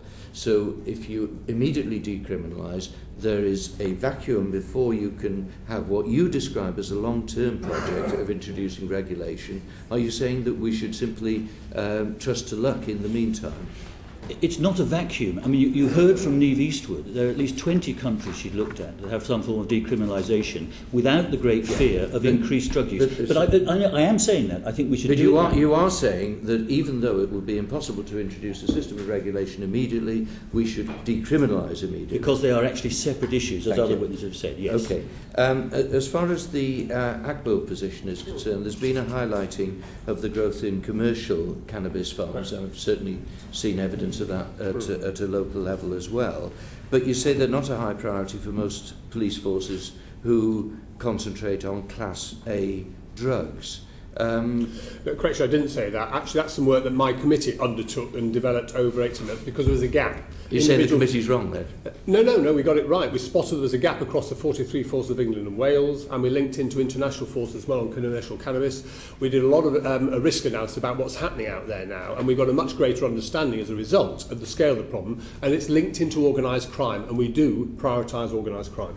Yes, but in terms of the identification of the growth in commercial cannabis farms, certainly we seem to be more of them. Yeah, certainly we see more of them being closed down. Correct. So there's a lot of activity, both by those who are undertaking them and by the police. Indeed. Can you just tell us where that's getting us?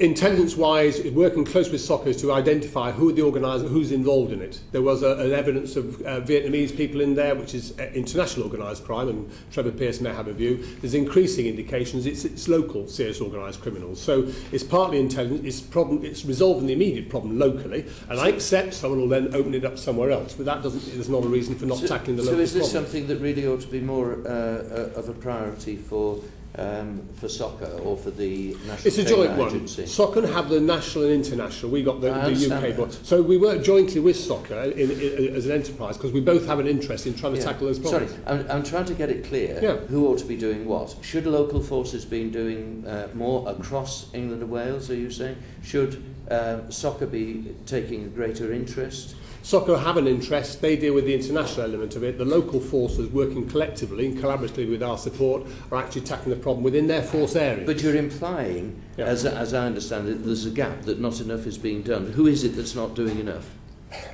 There's always more to be done. As simple as that. We spotted the gap, we're putting... You know that? Yes. Michael's asking you a specific question as the ACPO lead. Who should do what? Who should do more? Not everyone should do more. Right, no. We will never be able to tackle it in its entirety. We have to prioritise. That will be done by individual chief constables assisted by their police and crime commissioners in November. Now, what emphasis they put on, what priorities will be very interesting, and we know not at this moment in time. I look forward to continuing this discussion. I'm sure you do.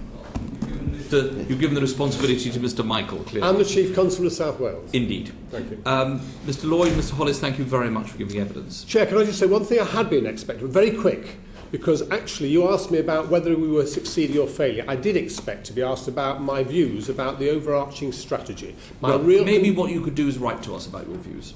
That would be very helpful. Thank you very much, Mr. Hollis. Retired. Thank you. Thank you, Chairman. Order, could I call Mr. Pearce from SOCO?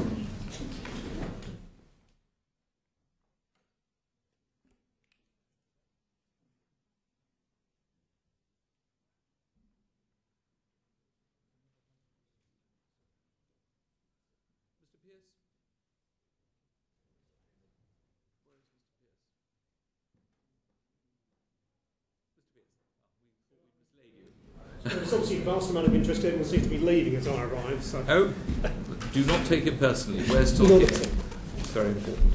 Can I start, Mr. Pearce? And thank you for giving evidence to us again. By asking you whether you agree with the Lord Chancellor that the war on drugs is being lost. Subject to the discussions we've already had about the nature of the phrase, which I think is and can be pejorative, and also to comment, and you would have seen this in South America, that there are law enforcement officers and officials who on a daily basis are facing the threat of... Yes, but we know all that. If you could just answer the question, do you think that we know all that and we're coming to all this, and we're very grateful for that, but the question is, do you agree with the Lord Chancellor that the war on drugs is being lost? We know about all the good work, we're coming on to that. No, I don't, sir. I think it is a constant battle, and we have to fight that, if we use that metaphor, but I do not think we have lost. Excellent. In terms of seizures by soccer, so, they were 12% of the heroin market was seized and 9% of the market share was seized before soccer took Yes, that's right, yes. office, so to speak. Has it improved? Yes, it has. And working on a basis in 2010, we were also able to look at what we thought the UK consumption was using a new methodology, which I'm happy to share with the committee because it is somewhat detailed for a presentation like this. But we would suggest that probably in the region of 30% of the cocaine market and somewhere in the region of 10 to 13% of the heroin market is being covered by our interdictions and seizures.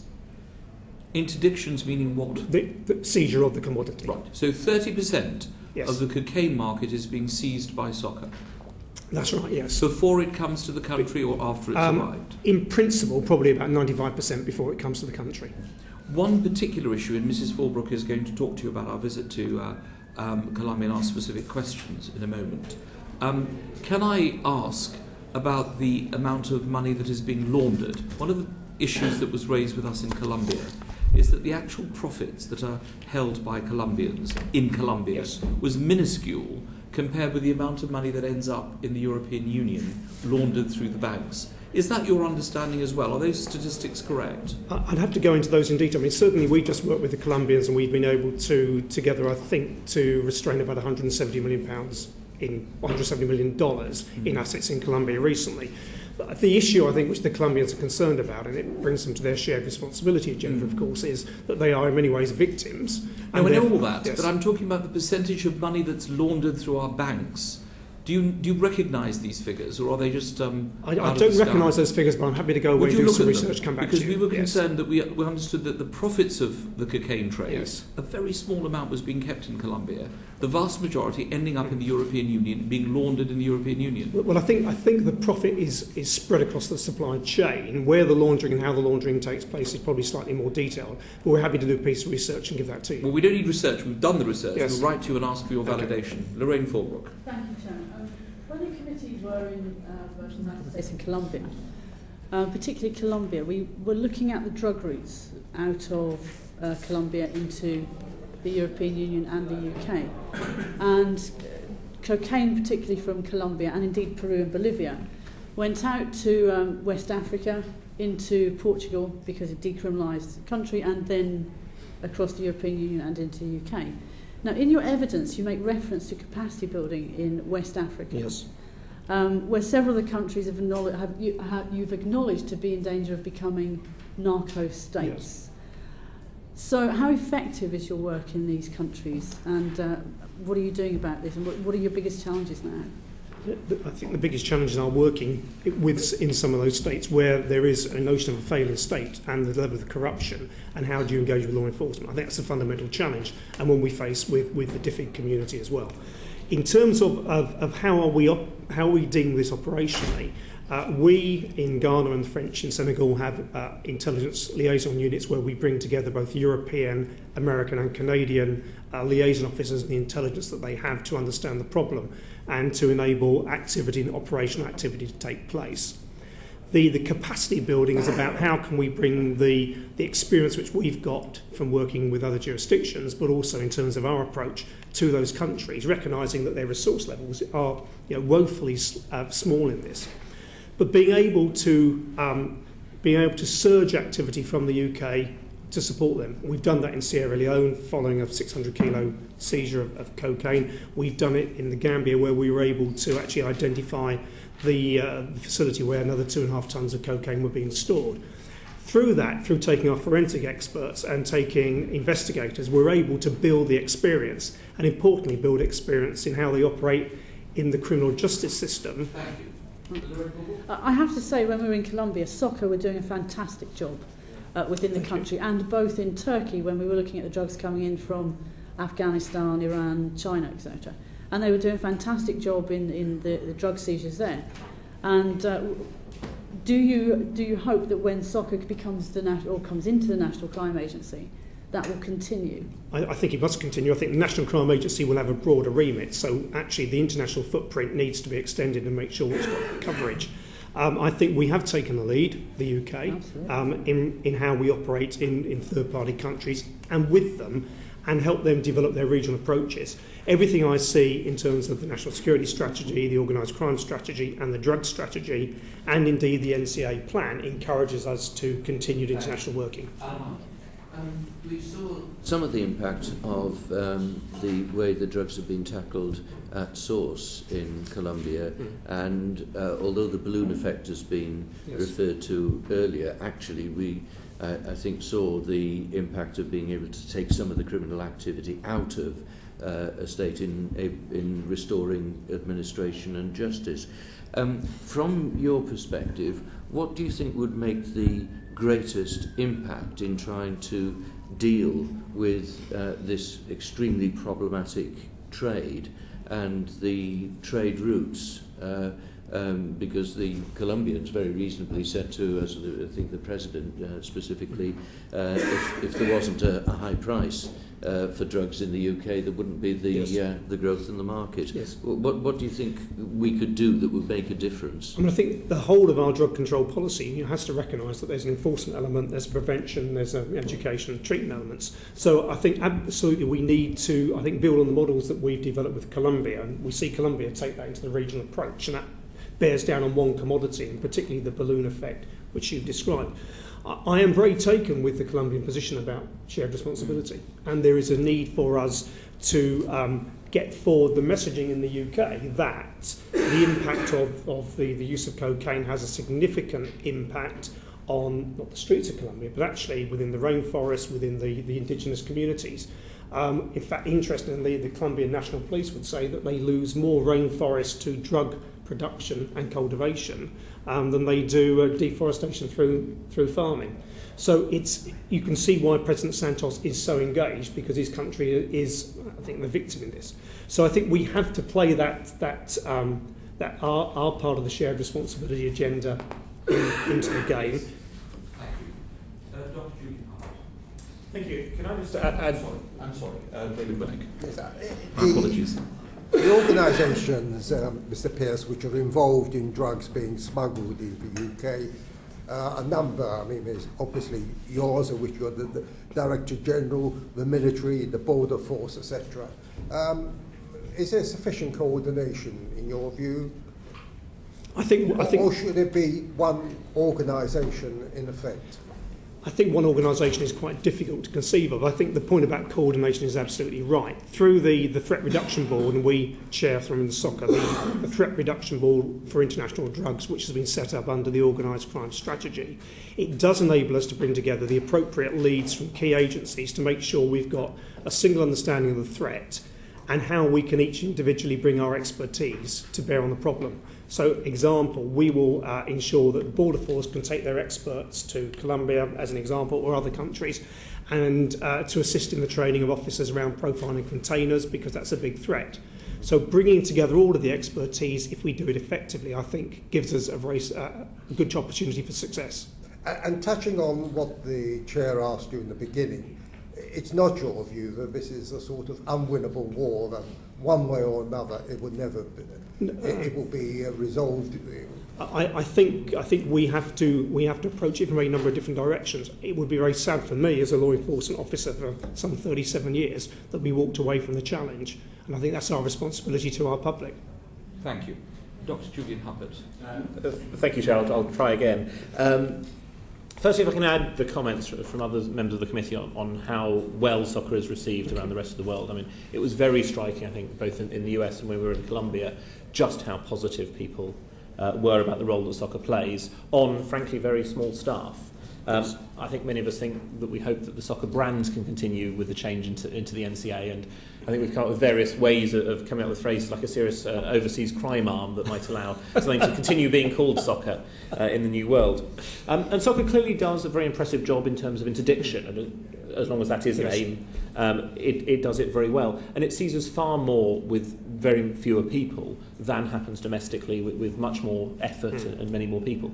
Do you think that soccer could benefit from a transfer of resources so that domestic police were freed up from spending their time to ineffectually do some of these interdictions and allowing you more resource to do it overseas? I mean, certainly we spend about 8% of our budget on our overseas activity, for which we lever up, I think, a great deal of resource from other law enforcement agencies. The challenge is, I think this is about the nature of the end-to-end, the source to street, which is you should still seek to attach some kind of UK action against what you're doing back in the source and host country. So there will always need to be the ability to carry out criminal justice investigations and intelligence development investigations against those who are seeking to import and then distribute.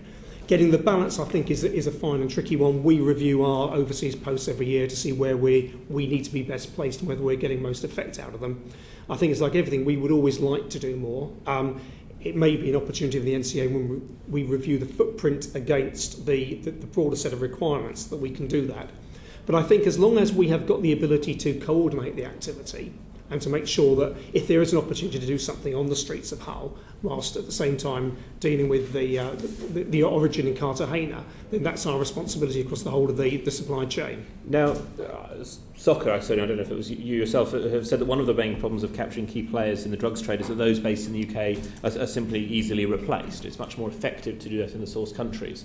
So does the same question apply then? That is it useful to be... You're saying that domestically we should be targeting those who are importing and trafficking within the UK, so the high-level dealers. But how much resource should be on that versus targeting key players overseas? I think it's the balance. I mean, I suppose the concept of the multiplier effect is that one well-placed liaison officer who can mobilise that country's resources to carry out a criminal injustice investigation, because that's their jurisdiction. We can't go in and carry out the investigation for them unless asked for some kind of support. So it is getting the balance about what can we lever up from a very small resource to have the best effect for the UK as well as the host country. And the resources spent picking up cannabis users on a street or heroin users, how does that fit into your global picture? In terms of the end-to-end and the police service taking that responsibility, clearly anyone who is arrested provides an intelligence source to understand what the greater drugs picture is. And therefore, from that, you can aggregate, okay, who's the pusher, who's the supplier, who's the distributor. It seems a bit simple. Actually, on occasions, you can get to key importers through that. So to understand the whole of the problem is important. That way we can decide, well, where do we best put the resource? Where do we best focus? So the value is the intelligence that you gather from those arrests rather than... Okay, thank you. Thank you. Margaret, the Soccer website states that organised criminals involved in the supply of cannabis perceived, and I quote, to be a high-profit, low-risk activity which allows them to fund further criminal activity. What impact would decriminalisation have on that? I think there will always be organised criminals who will trade in cannabis, whether we've got a legitimate market or an illegitimate market. The whole notion of tobacco, which is completely illicit, we see counterfeit tobacco, we see tobacco which is imported with or brought in without tax. So there will always be a two-tier market. So there will always be, I think, the rationale for organised crime to see this as an opportunity, particularly if the risk is diminished slightly. And what we also know is that organised criminals use cannabis loads to either conceal multi-drug loads or to even test out conduits and routes into the UK. So would I think they would ever walk away from trading in cannabis if it was legal? They wouldn't. Whatever price or tax? Yeah, absolutely. Because even if it was taxed at a very low level? If it could be taxed at a very low level. I mean, you've got revenue tax at the moment. But of course, no one's actually yet today put forward the point, who is going to provide these drugs? I take it the state isn't. Do you therefore get the capitalisation through the drug companies of this commodity? If you do, where does the pricing go to? Pricing can be undercut by illegal activity, therefore the market continues. So, Mr. Pearce, I take it you're opposed to decriminalisation? Yes. Lorraine Fulbrook is a quick supplementary. It was just about cigarettes, really. I don't believe our previous witnesses have taken into account the regulations that are currently in place for cigarettes, and of course the price has gone up. And as you say, there is an illegal trade in cigarettes. And what will the situation be when the price of cigarettes goes up higher? Will we be in the same situation as say, cannabis? It's a very interesting... I am a nicotine addict. Okay. All I would say is that, and maybe your clerks can find it, an interesting piece of work was done by the tobacco industry back in the early part of this century, whereby they picked up tobacco packets abandoned at football matches to see which were duty paid and which weren't duty paid. And I think the figure was somewhere close to 40% not duty paid. It just illustrates to me, if you've got a legal market, people will still seek to undercut the legal market. Yeah, but doesn't that depend on the level of taxation? Of course it does. There are some figures in this, but nonetheless the principle that organised crime will look for opportunities wherever still remains, and we should tackle this as well as an organised crime problem. And would your organisation be able to provide us of estimates as to the elasticity of demand for various illicit drugs?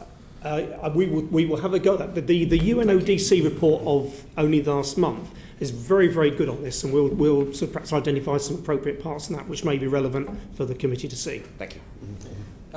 The worry of the committee is that the good work that is being done internationally by soccer might be affected by the new landscape. How many employees do you have left with soccer? How many have left in the last year?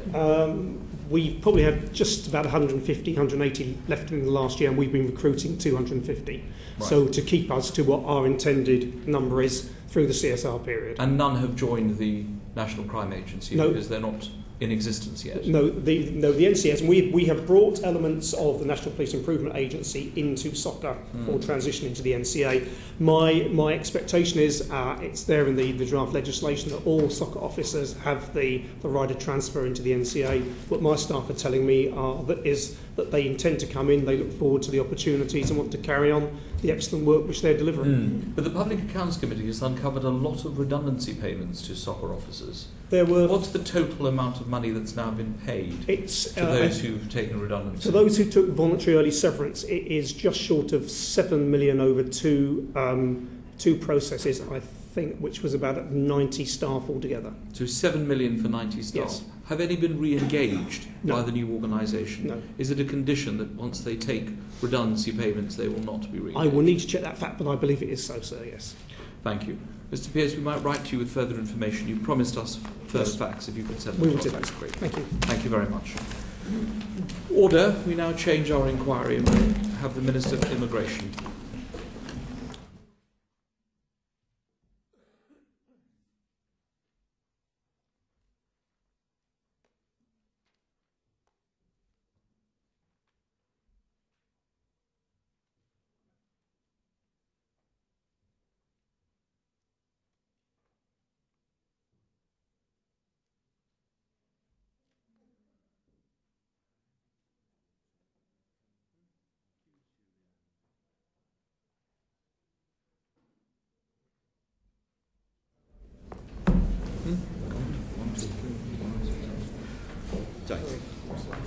We've just been discussing drugs, Minister. That's it. Not left any remnants. It looked like water rather than blood on the table.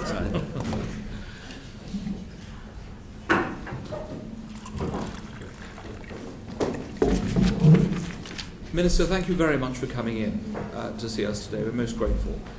Could I start in respect of some evidence you gave on the last occasion concerning the queue lengths at one of the terminals at Heathrow Airport? You gave evidence about the arrivals of certain period at peak times. You then subsequently wrote to me to say the information you gave the committee was incorrect. Could you just explain how that happened? It happened straightforwardly. I'd been to Heathrow, I think that morning, and had been told very specifically that the numbers of passengers coming into that particular terminal were much greater than Border Force had been told. And straightforwardly, the officer who was the officer in charge of deploying rosters, so it was very relevant to the whole issue of queuing, had got the figures wrong and had just told me wrong information. So I apologise for passing on wrong information I was given. Well, we accept your apology. We thank you very much for saying that. I was at Heathrow Airport, Terminal 4 yesterday on a drop-in visit at the invitation. Well, I asked to go, and BAA facilitated this. And at 7:20 a.m, and I had next to me the head of BAA and the Director of Communications. We counted the number of desks that were open at 7:20 a.m. This is peak period. There were 10 non-EU desks open out of 25, a total of 16 out of a total of 32. 10 non-EU desks out of 25, and 6 EU desks were open. The total was 50%. Now, when the Home Secretary spoke in the House yesterday in answer to my question, she talked about 80% of the desks being opened. Now, I have gone back to BAA and I've asked them to check the figures, and this is on CCTV. And I know I'm 56 years of age and with a new pair of spectacles, but I can count an unopened kiosk.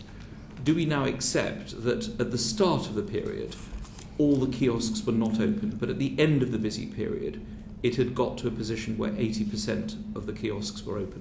Well, I was at Terminal 4 this morning. Good. Speaking to people about that. And I actually went in the arrivals hall. I understand you didn't go in the arrivals hall. You looked at it, as you say, through CCTV.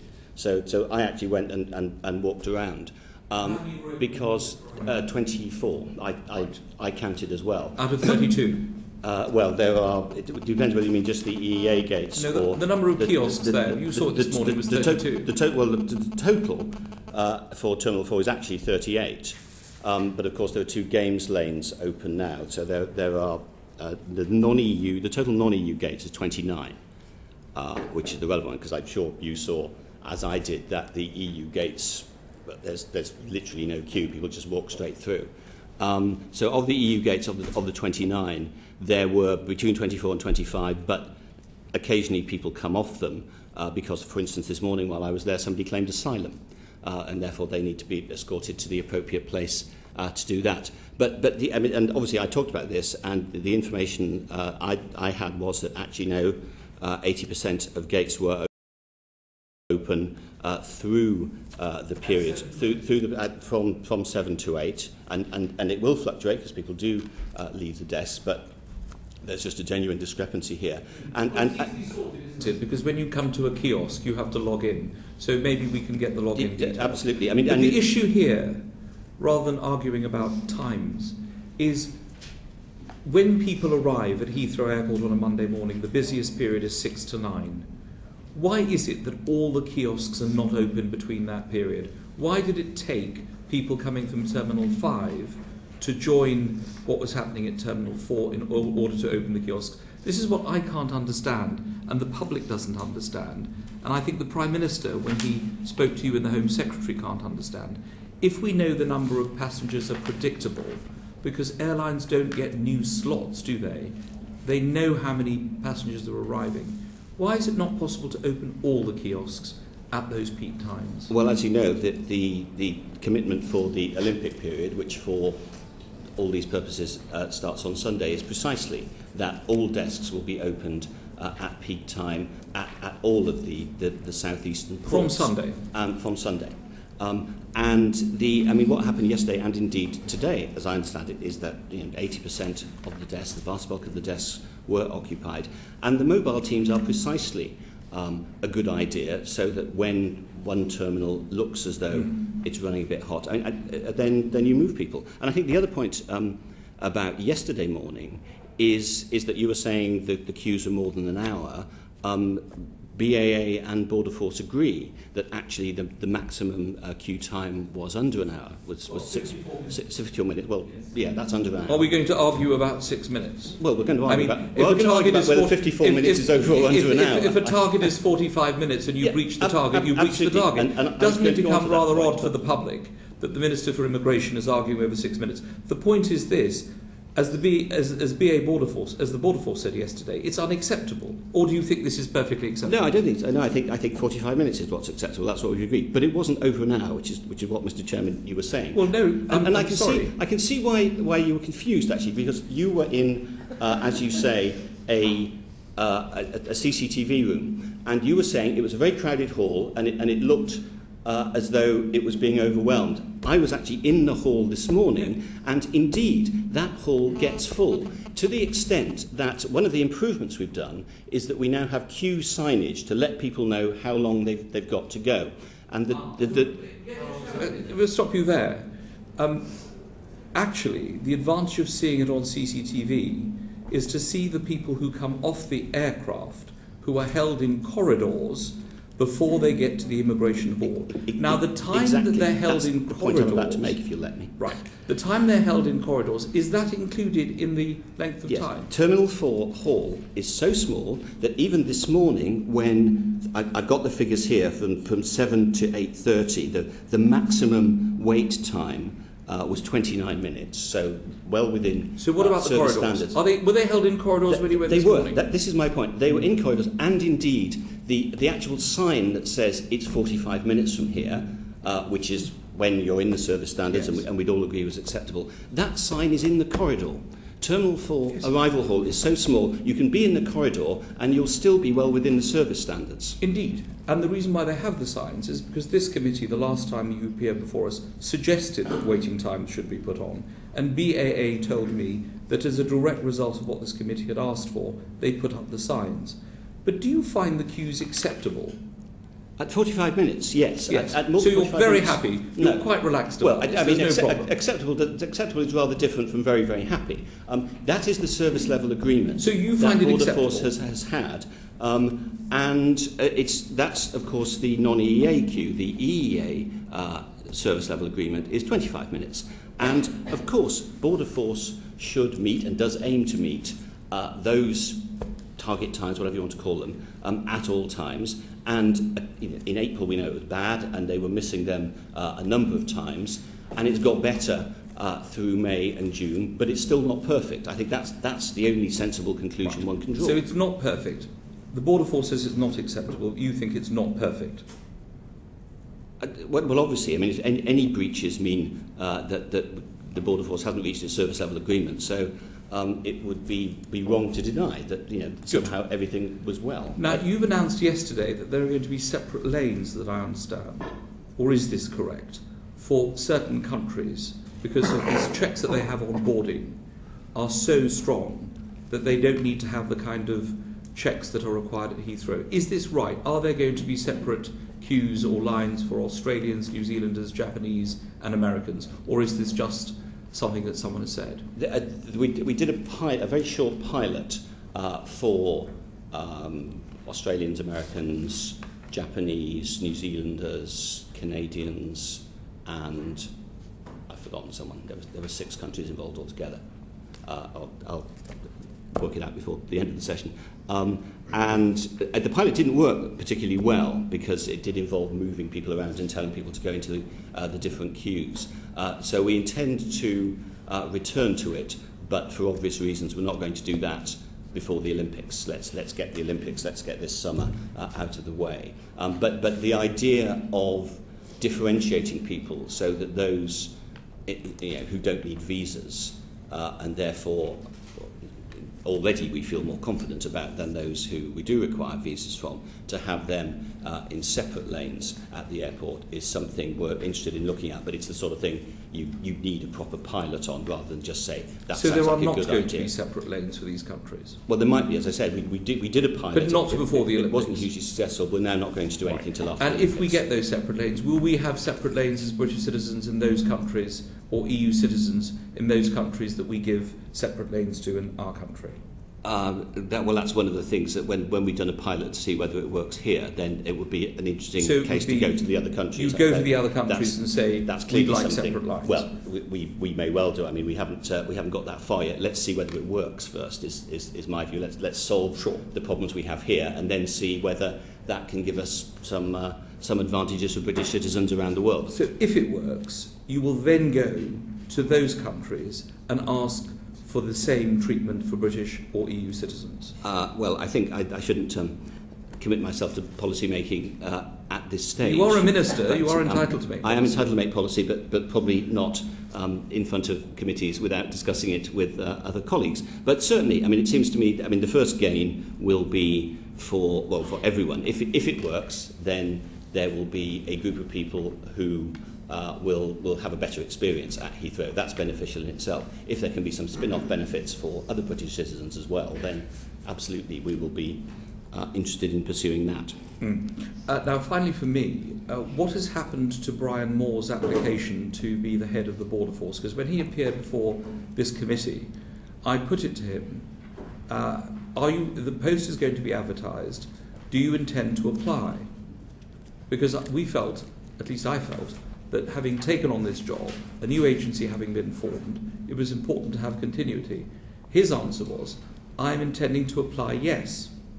Now, I understand that he's not applied. Is that the case? That's right, yes. He's decided to do, as it were, what he was brought in to do, to be the interim head on secondment. I think he said at the time that while he was intending to do so, he hadn't thought about it in detail yet. No, he didn't say that. I think that was. He said that in was answer his to my full question, quote. when is it going to be advertised? He said shortly. I said, do you intend to apply? He said, I'm intending to apply. He didn't say he was going to think about it. He said that was his intention. So he's changed his mind. I think he went on to say, well, I mean... Has he changed his mind? For me. Well, what I know is that he has decided that he will serve out his period as the interim head of Border Force, which was intended to run until September, and he will serve out that period, but he's not applied for the full-time post. Did anyone ask him why? Since ministers approached him for this job, did you ask why? What was so demanding about this job that he felt he couldn't do it? Well, obviously, I speak to him on a multiple daily basis, so you didn't ask as does the Home Secretary. But I don't think, Mr. Chairman, you'd expect me to repeat private conversations with members of staff. No, I don't. But when he says to a committee, well, he's that's thinking, what you're asking me to do. Well, not private conversation. I don't think it's a private issue, is it? This is a matter that he's spoken to this committee about. It's a very important job. The Olympics are coming up. Staff morale, as we understand it, is quite low. And therefore, it would have been interesting to know why. Maybe we would write and ask him. Mr. Winnick. With the Olympics coming up, as the Chair had just stated, do you accept, Minister, there's bound to be a great deal of concern? I mean, what's happening at Terminal 4 and has been for some time at Heathrow, some may call it chaotic or not, but the fact remains that if the situation is not what it should be, which you accept, what's it going to be like within a matter of 2 or 3 weeks with a number of people expected for the Olympics? Well, as I already said to the Chairman, in a matter of days, because we're not waiting for the Olympics themselves to start. We've obviously been planning this for some time.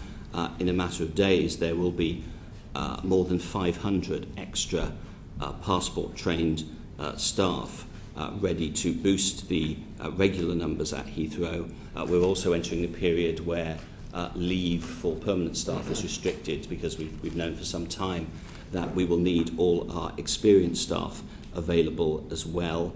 And that leads to the commitment I've just repeated, which is that every desk at Heathrow will be staffed during busy periods, as well as the other improvements we've had in the past couple of months. Since I agree completely that April was bad, but measurably things have got better. We were hitting those service standards I talked about 75% of the time in April, and that's gone up to 90% now. And obviously, like all these things, one would like to do better.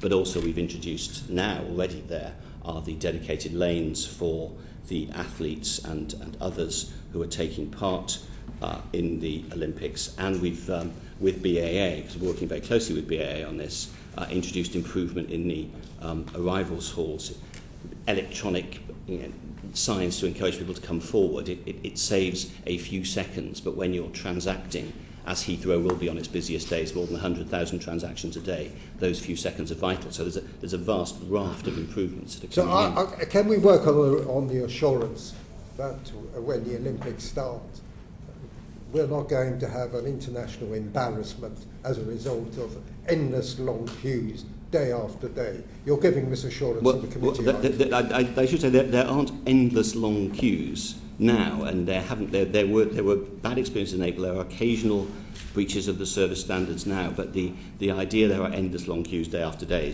would be misleading now. And what I'm saying is once the Olympics start, then, as I say, the commitment I'm giving is that every desk will be manned at all peak times, and those are the times as those of us who visit. And you accept it would be an international embarrassment for this country if it was otherwise, if there were the sort of delays, or excessive delays? We're doing our best. We've been successful in bringing the queues down from the bad levels they were in April, with, as I say, occasional imperfections now, but we will be doing even more. We will go into full Olympics mode from this Sunday. Okay. We're very grateful for that assurance, the every desk assurance. Busy periods being what, 6 to 9? It will be. It's different in different terminals, but broadly speaking, as you know, it's early morning. The UK Border Force or the BAA? Well, we're doing all of this jointly with BAA. There are very regular meetings between Border Force and BAA now. They are working together. Mark Reckless and then Michael Ellis. And Minister, would you like to retain this policy of manning all desks at peak times after the games? Well, it will. I mean, it'll depend. We'll obviously need to work out what the loadings are because very obviously at different times of year, then the actual throughput is much less. I mean, Heathrow is a hugely variable place that at its lowest about 70,000 people go through a day. In recent days, we've been seeing figures of up to 95,000, and there will be days during the run-up to the Olympics where it will go well over 100,000. So the key to getting this right is to have enough intelligence in advance, enough knowledge in advance to know when the busy days are going to be. Not bad days for the airport and the airlines, it's good days for them, but to make sure you've got the right number of people in the right place at the right time of day. And that involves a lot of detailed information. So, I mean, peak time, broadly speaking, is early morning and last thing at night, but there are mini peaks during the day as well. It's a question of being flexible enough to cope with those. And do you feel you have sufficient flexibility from Border Force staff and their unions to roster in the way that you would like? Well, getting increasing flexibility into the rostering and the staffing has been a long-term goal inside Border Force that I know goes back before my time as Immigration Minister, and there's always more to do. We have just, as I've said to this committee before, introduced a new set of rostering that does allow more flexibility. We're employing new staff. It's one of the principal things that, for instance, the unions have been saying, and we are now employing those new staff, and obviously new staff will come in on flexible terms. Michael Ellis and then Lorraine. Minister, is it fair to say that you're fixing the problem of resilience at the border, whereas in the past they just didn't check passengers? I mean, that's one way of reducing queues, isn't it, if we adopt the Labour government's previous policy of just not checking passengers? I think the problem was, and I mean, I wouldn't actually join you in the sort of partisan analysis of this, as one of the things that the John Vine report proved was that ministers in successive governments hadn't been told, essentially, that effectively what was being operated was queue-based controls, that if the queues got too long, then checks were taken off. Not all checks, but some checks were taken off. So it was more than just the previous government, it was the government before that? Well, no, I'm not saying it goes back that far, because, I mean, frankly, by the time the previous government was in, we didn't have some of the checking ability that we now have in terms of the information we can extract from people's passports. It was happening, though, wasn't it? But it was happening. It doesn't matter who was doing it, it was happening. Your underlying point is right, and I mean, it's quite interesting. We've been talking about Heathrow and the border for whatever it is, 10, 15 minutes now, without mentioning the basic point of border force and passport checks, which is to keep this country safe and to keep our borders safe. That is the underlying point. We need a safe and secure border to protect the citizens of this country. That's Border Force's basic aim. And I noticed that the London Underground system, the motorway network, the route system on the roads are all anticipating substantial delays because of the Olympics. Would you consider that would be a national embarrassment, or is it something, queues, is it something that you would expect in any country if they were dealing with something like the Olympics? Well, we all know, I mean, we've all attended big events, sporting events or musical events or whatever, and you queue to go in and out. But clearly it behoves all parts of government, all parts of this country, to try and minimise any inconvenience to people who will be, there'll be large numbers of people arriving, whether it's at Heathrow or at the Olympic Stadium, at any time, and that's what all the plans are designed to do. So what's happening with your external recruitment drive? I mean, what trends are there in the data? Is it getting better or worse? Are you recruiting, Minister, people to come into the service to add to the numbers of staff? Yes, essentially. I mean, I've already said that we've brought forward the recruitment that was going to be for the reopening of Terminal 2. And one of the Heathrow 5 terminals is closed at the moment for refurbishment. When that's open again, obviously we'll need more people there. We've brought forward that so that we do have an extra group of experienced, trained people who some of them will be available, I think, as early as a few weeks' time. Certainly they'll be available in September, because one of the things I'm obviously thinking about now is what happens after the Olympics. We don't just want, for the period of the Olympics, this improvement to happen. We want it afterwards as well. You're getting on with it. You're getting on with employing more people, recruiting more people yes. to staff the... yeah. Thank you. Thank you. Hubbard, Dr. Hubbard. Thank you, Chair. Minister, you raised the issue about what the purpose of border controls are. And you'll be aware that in March, Parliament unanimously passed a motion calling on the government to bring forward legislation for travel bans and asset freezers for those who committed gross violations of human rights, such as those culpable for the death of Sergei Magnitsky. Now, you're clearly not responsible for asset freezers. You are responsible for travel bans. What steps have you taken to implement Parliament's motion?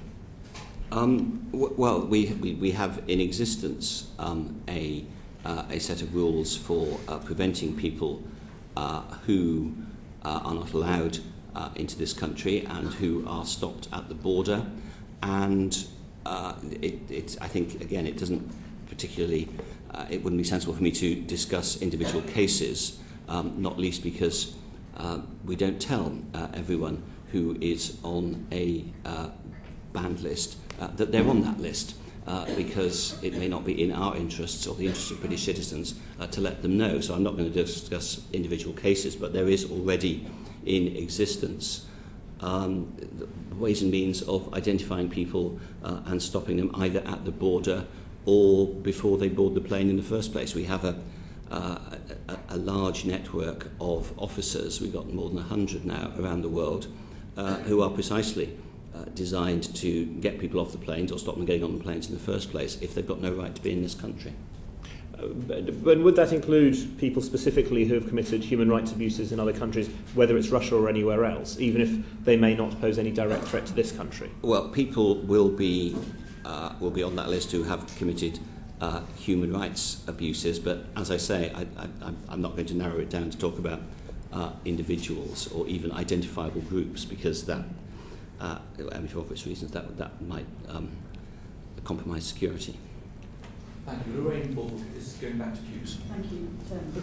Minister, I'd just like to go back to the figures you gave that in Heathrow currently the throughput is about 70,000 at their lowest time, and will go up to over 100,000 during the Olympics at any given time. And it comes down to intelligence. I think that's what you said.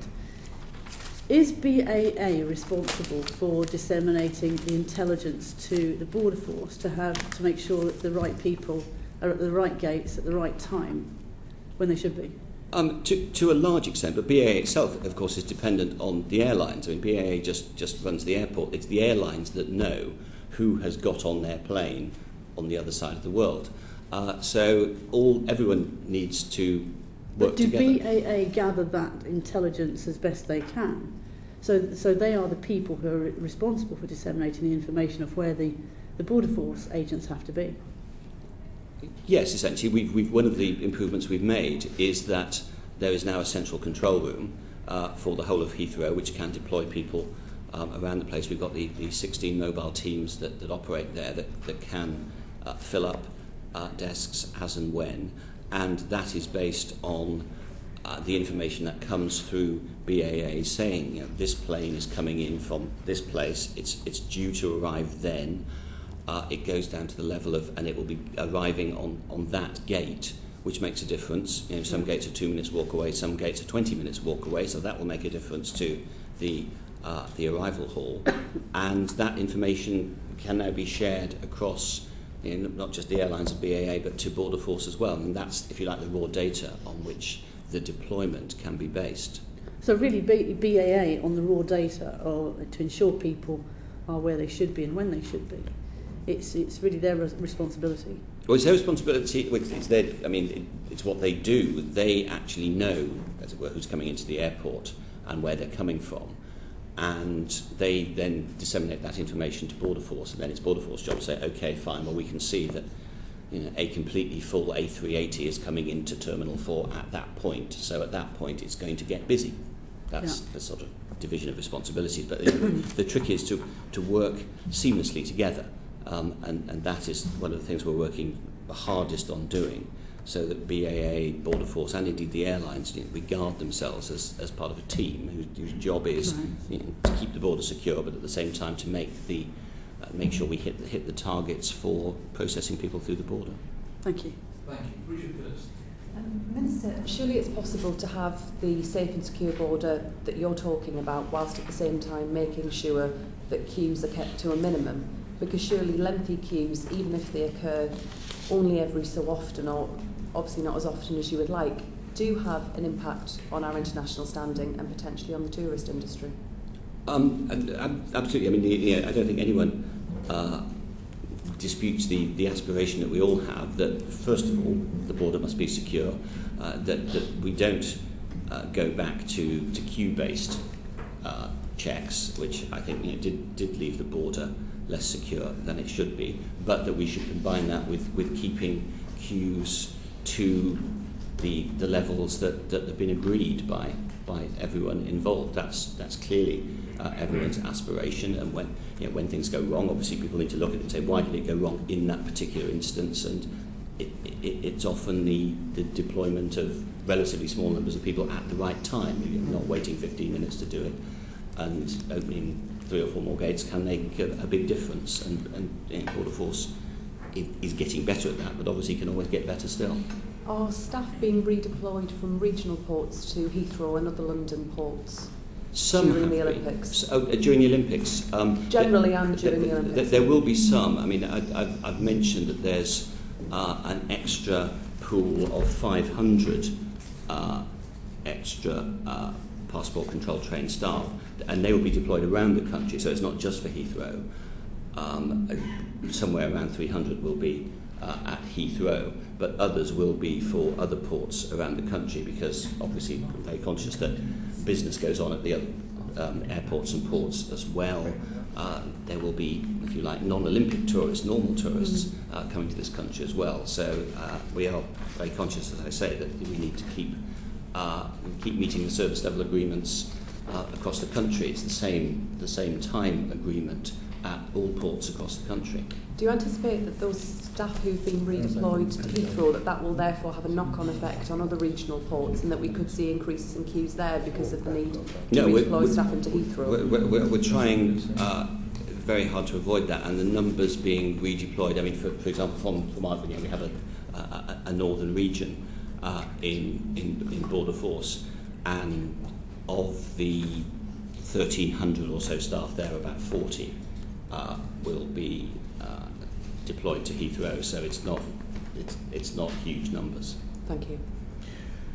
When the Olympics are over, Minister, students will arrive in September.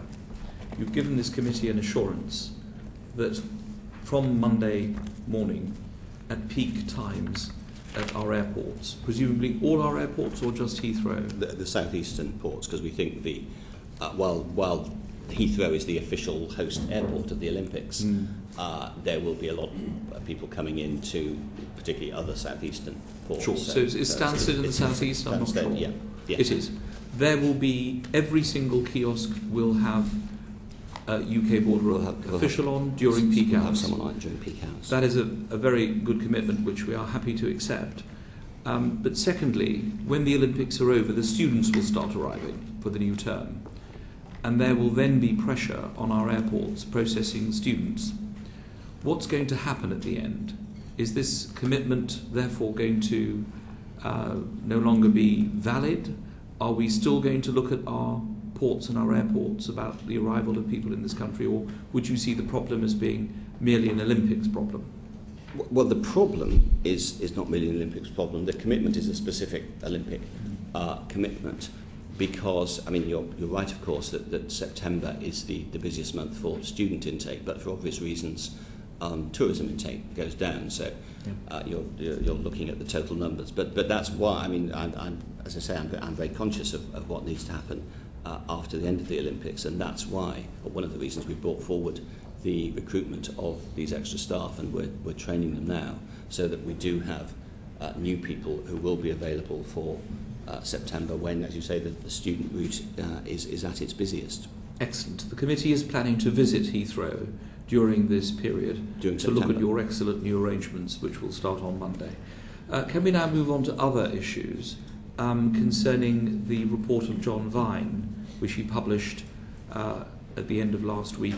Were you aware of this new pool of 150,000 people who apparently have been refused an extension, who may or may not have left the country, but who Mr. Vine stated was a new source of concern? Because the committee has, in all the evidence given by yourself and Rob Whiteman and Lynn Homer, we were not aware of this pool of people.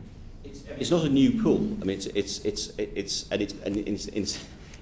been there since 2008. The previous government said it should bring together in one place all the people who have been refused visa extensions, but they don't know what's happened to them. And what John Vine said, which I completely agree with, was that there didn't appear to be a strategy for dealing with these people. And interestingly, I mean, he did his report last autumn, I think, late last year. And at about the same time, I was coming to the same conclusion entirely independently. I didn't know, obviously, what he was going to find in his report. He's an independent inspector. But I came to the same conclusion, and that's why we now have a strategy for dealing with this precise problem it's not, I think the... That's the figure he gave. Yeah, no, absolutely, no, I'm not disputing the figure at all. What I'm going to say is that it's not a static figure. It's not like, if you like, the old legacy cases, which were an identifiable group of the notorious... Well, it changes every day because these are people whose visas have run out. Now, every day in this country, about 100 people's visas run out. What happened before was that quite often nothing was done. Nobody checked whether they'd left or not. Nobody checked what they were doing. And now we're changing all of that because, as I say, I reached the same conclusion as John Vine. And there are two visible signs of what's changed. The first is I've asked the UKBA to concentrate over the past couple of months on overstayers, who essentially are the people in this group who you want to get rid of.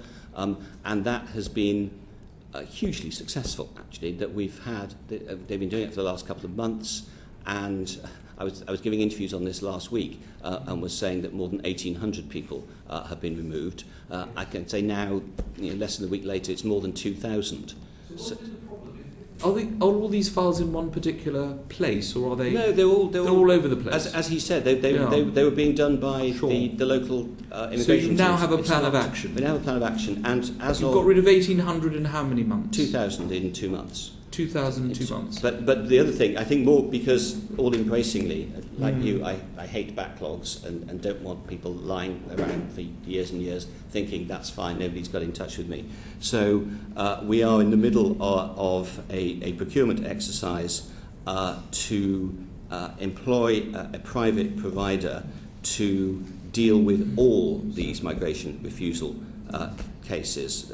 Everyone in this pool will be contacted to alert them to the requirement to leave the UK.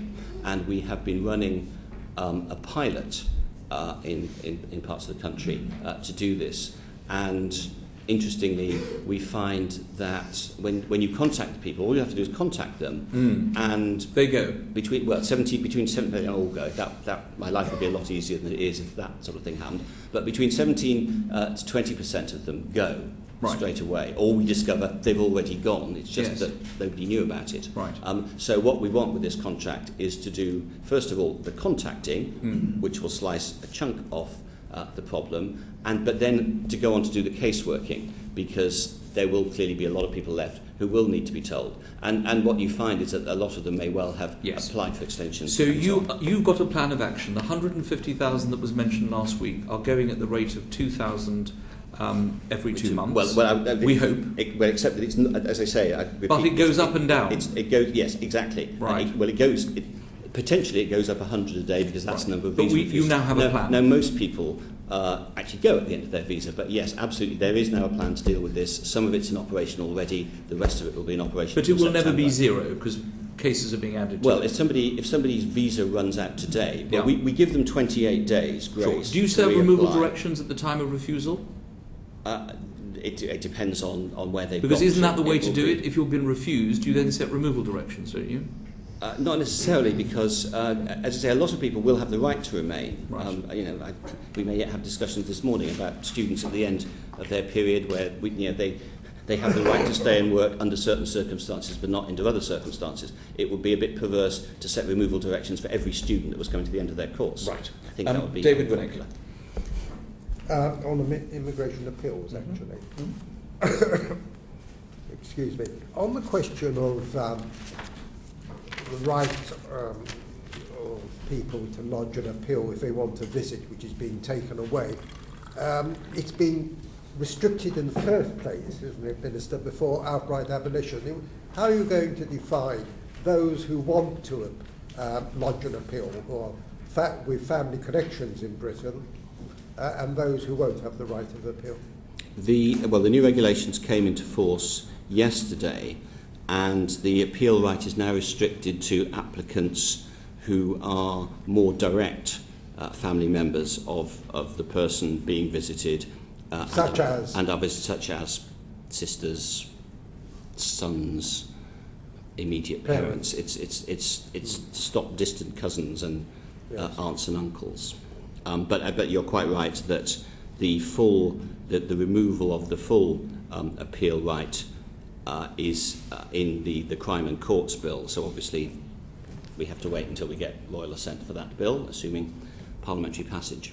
And that will mean that all rights to lodge an appeal, if you're refused permission to visit a family member in the UK, goes entirely. It will put family visits on the same footing, therefore, as every other visit to this country, and indeed family visits to every other country. Yes. That was done previously when your party was in office. My side brought in the appeal system. You don't see any injustice at all in denying people the right to put their case to a judge, immigration judge, bearing in mind, of course, the number of cases which have been successful. The percentage have been quite high. Perhaps that's the reason for abolition. I don't see this as an injustice. Business visitors or just tourist visitors don't have this right of appeal. And again, you're completely right. The last time this was introduced was 2000. It was meant to be, and I looked at what it was said at the time, it was meant to be self-financing and fast. And in fact, appeals are taking up to 8 months and are costing £29 million a year. And so this is a burden on the taxpayer, but it's an inefficient way for people. If they've been refused, it's a long and expensive way for them to try and get that decision reversed. It's much better if they just apply again. It's quicker for them. Well, that probably is not the view of those who are involved, including our constituents. Of course, how do you see what will happen in practice? You're a member of Parliament like the rest of us. You will have constituents coming to see you who say their relatives have been refused. I don't know what procedure an immigration minister has in writing to whoever. That's an interesting question. But for the rest of us, we will write to you or UKBA.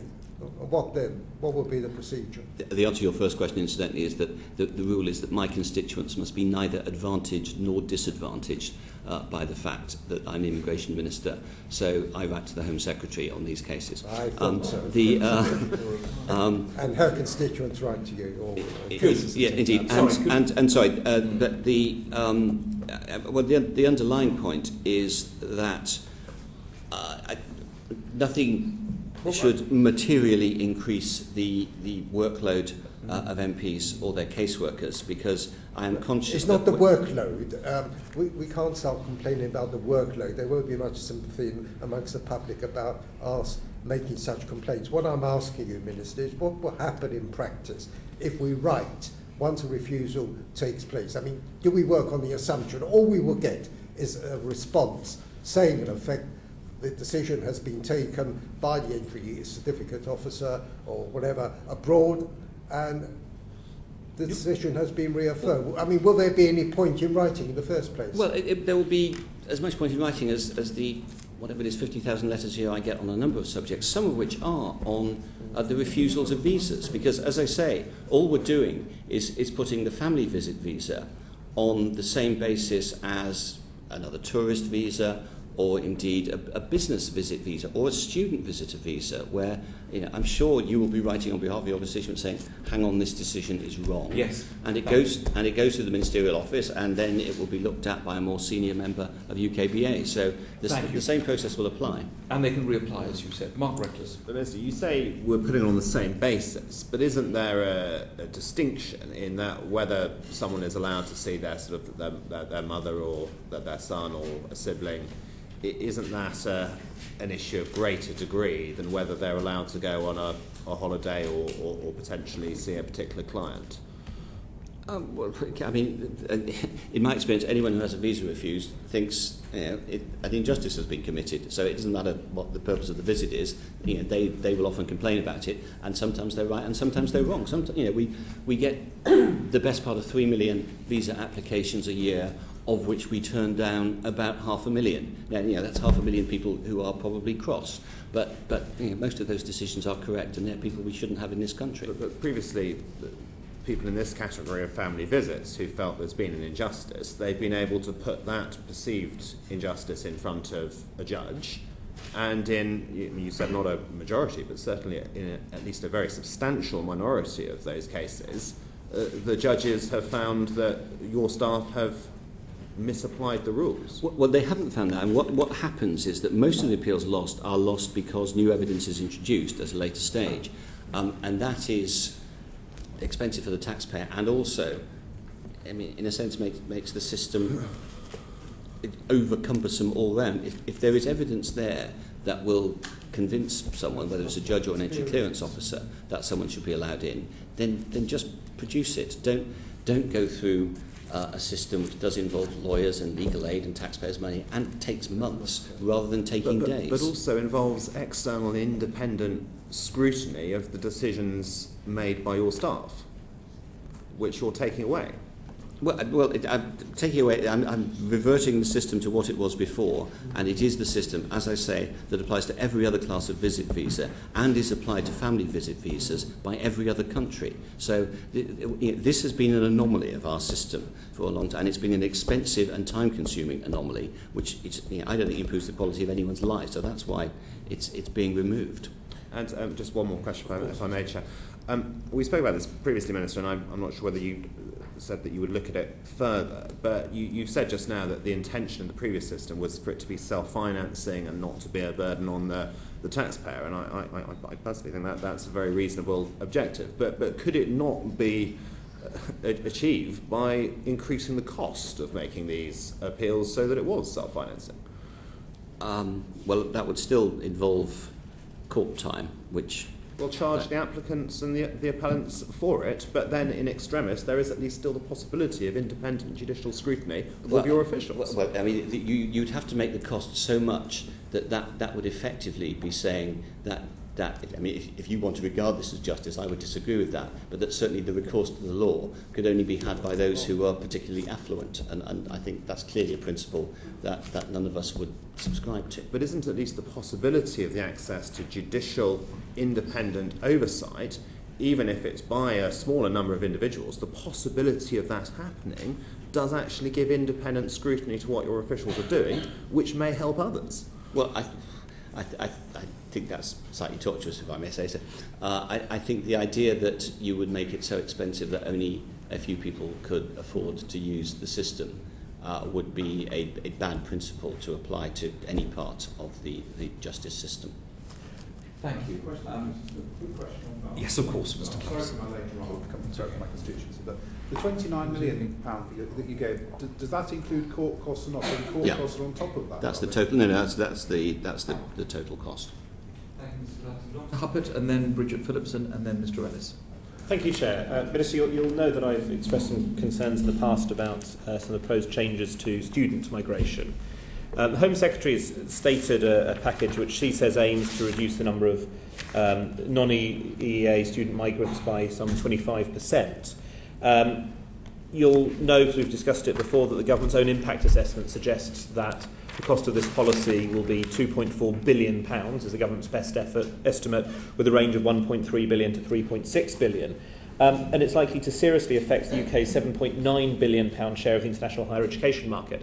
I'm getting many universities and colleges expressing concerns to me and other colleagues. Why is the government prepared to take this step and cause such damage to so many institutions? Well, it's not damaging institutions. And also I should point out that since that impact assessment came out, we've had that very, very important Migration Advisory Committee report, which said we should look in a much more balanced way at the benefits and costs of student recruitment, which would produce radically different figures for the impact assessments. And the reason to do it is that first of all, I should say, if we're talking about universities, there is no cap on the number of foreign students a university can take. And I sense this can't be repeated often enough, because often this debate is conducted as though the government has introduced that sort of cap.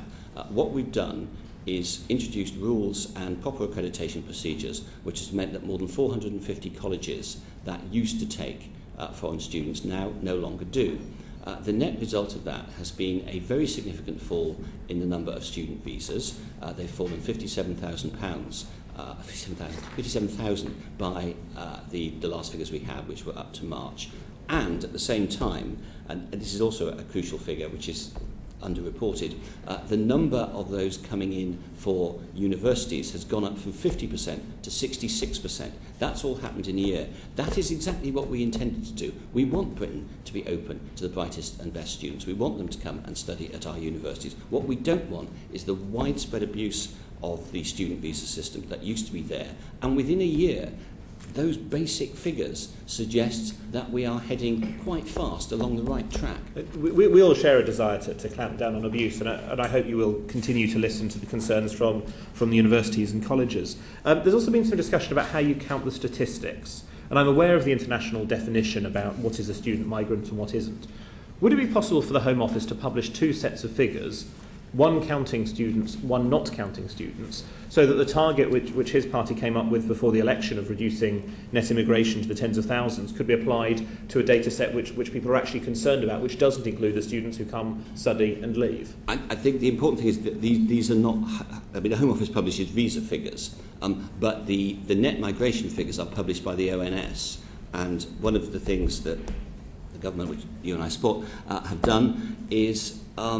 actually made the ONS independent, so that it's for the ONS to decide whether how it disaggregates its figures, if you like. At the moment, I suspect they physically couldn't produce that because of the problems, there's long-term difficulties with the International Passenger Survey of actually getting accurate information about who leaves the country and why, and more to the point, why are they leaving the country. So I think in technical ways, that probably couldn't be done at the moment. But in any case, the point I always make is that it would be a denial of reality to say that a human being who is here for 3 years is not an immigrant, where the human being standing next to them, who may have come on a work visa rather than a student visa, is an immigrant. And trying to define our way out of the problem of uncontrolled immigration is wrong. Thank you. Very helpful. Alan Michael. Firstly, I think it's good to hear about the figures in respect of dealing with abuse. But when you say that there's no cap on the individual universities in their recruitment, there is a limitation on the overall numbers, is there not? No. The limit we've put is on work visas. I mean, unskilled work visas are 0, skilled work visas are 20,700 a year. But there's no limit on student visas. But in terms of the government meeting its commitment to reduce the numbers of migrants coming into the country, student numbers are included within those numbers, oh, yes. are they I mean, not? yes. And surely there is a logical difficulty. I mean, this committee has suggested, as Julian Hubbard suggested just now, that taking students out of the numbers, unless and until somebody applies for settlement, which generally would mean them going abroad anyway to make that application, that it's a nonsense to regard them as migrants, because they're not migrants, they're coming to study.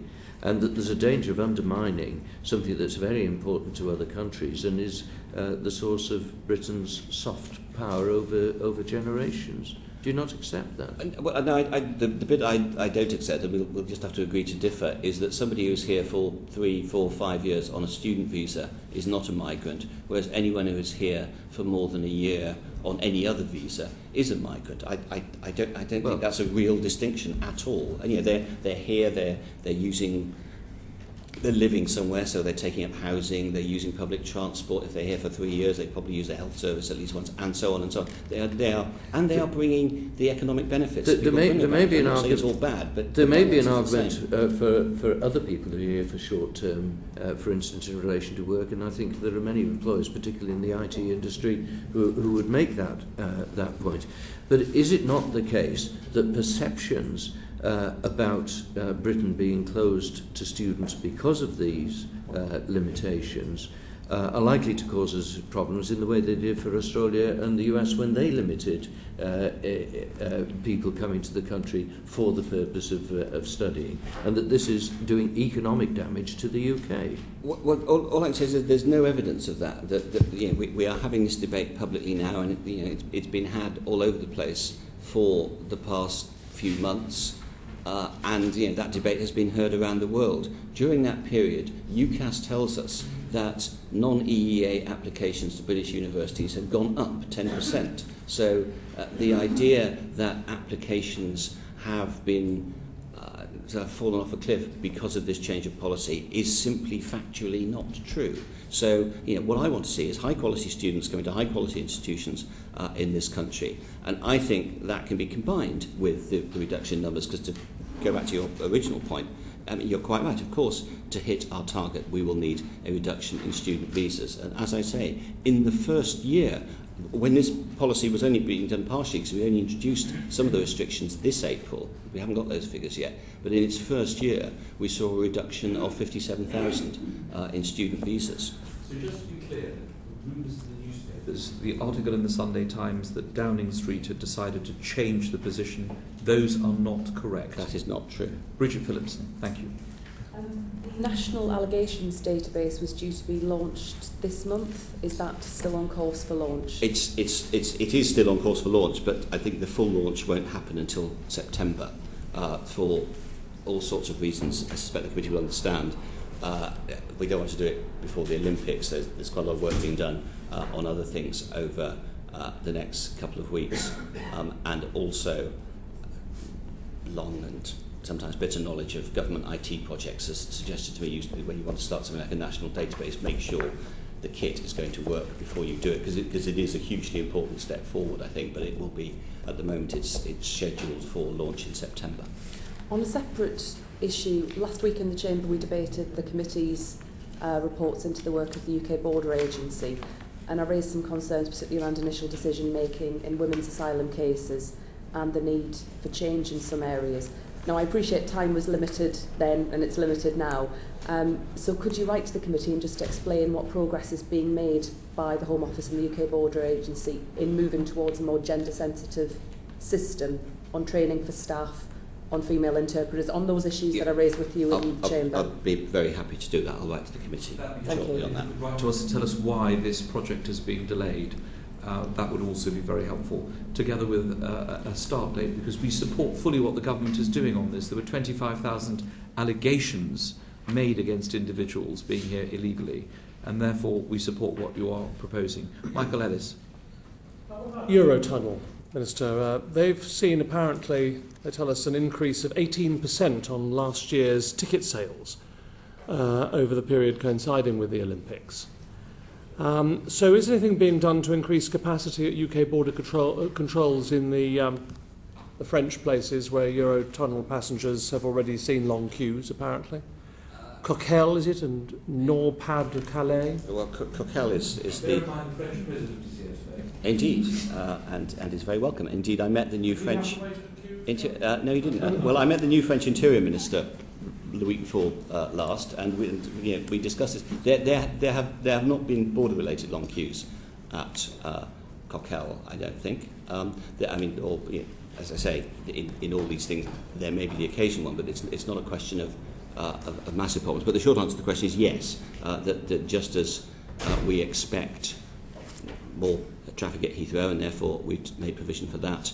We'll be making provision for more staff to be available for Eurotunnel as well, because it's an insight into the detail that we expect. That route won't be so much used by athletes and officials, but is quite likely to be used by fans, people just coming to see the Olympics, and they are more likely to use the train because, for obvious reasons, the bulk of them will be coming from the rest of Europe, those who are coming. So you're looking at that? But we're not just looking at it. We have plans to make sure increase that there are more increase staffing, increase capacity. At, the Home Secretary told us yesterday she's preparing the new Life in the UK book, and it's been suggested by some that some of the questions may be actually harder for those of us who have been in this country for a long time. Have we got a definitive version of this new test? We haven't yet. As you can imagine, the text is being worked on very hard and very carefully. And to answer the question completely seriously, the problem is partly with. The original book that I thought was too poor. weak. How to claim benefits, I think you told me. I want more. I've not found the sentence on that yet, but it's in there, is it? There's lots of annexes which give you full details about what to do, and not anything like enough about what Britain is like, what British history is like, and all of that. It's as I say, we want more history, more about British values, more about how British people like to live, and less about how to claim benefits.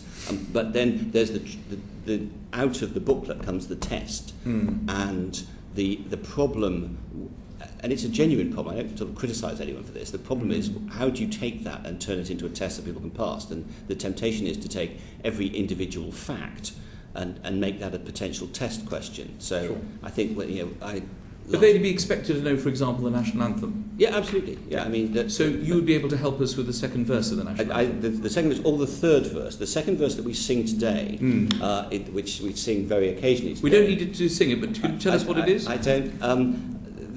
First line? Thy greatest gifts in store, on her be pleased to pour. No, that's the third verse. That's the third verse. Yeah, so what's the second verse? But that's verse? the second verse that we sing. Right. The second verse is the one about confound their politics and frustrate their knavish tricks. First line? Which is held to be, I can't remember what the first line is because we never sing it. It's the verse that I've just quoted, which is I know the third verse, which is taken as the modern second verse. Will they be expected to know all the verses? They will only be expected to know the first verse. Only the first? Yes. We're returning on... Yes, I can. I'm more than happy to sing it to the committee, but I think since we haven't had lunch yet, that would be a bad idea. Well, before this degenerates into lots of conversations. We're returning on the 3rd of September. Perhaps there's another question to you. Do the second verse as well. There's a sixth verse, which is very anti-Scottish, which would be wholly inappropriate in current circumstances. Well, we don't want to create a row. Mr. Winnick is going to say something profound. Yes. I hope not. Yes. Or not. Your knowledge of contemporary history, Minister, I'm sure is very good indeed. We're returning on the 3rd of September. Does that date mean anything to you? The 3rd of September. Is this a question? To the committee about it. It means what's the... I would have thought you would have known that, but not to worry. Anyway, well, give me the answer. Give him the answer. Don't hold us in suspense.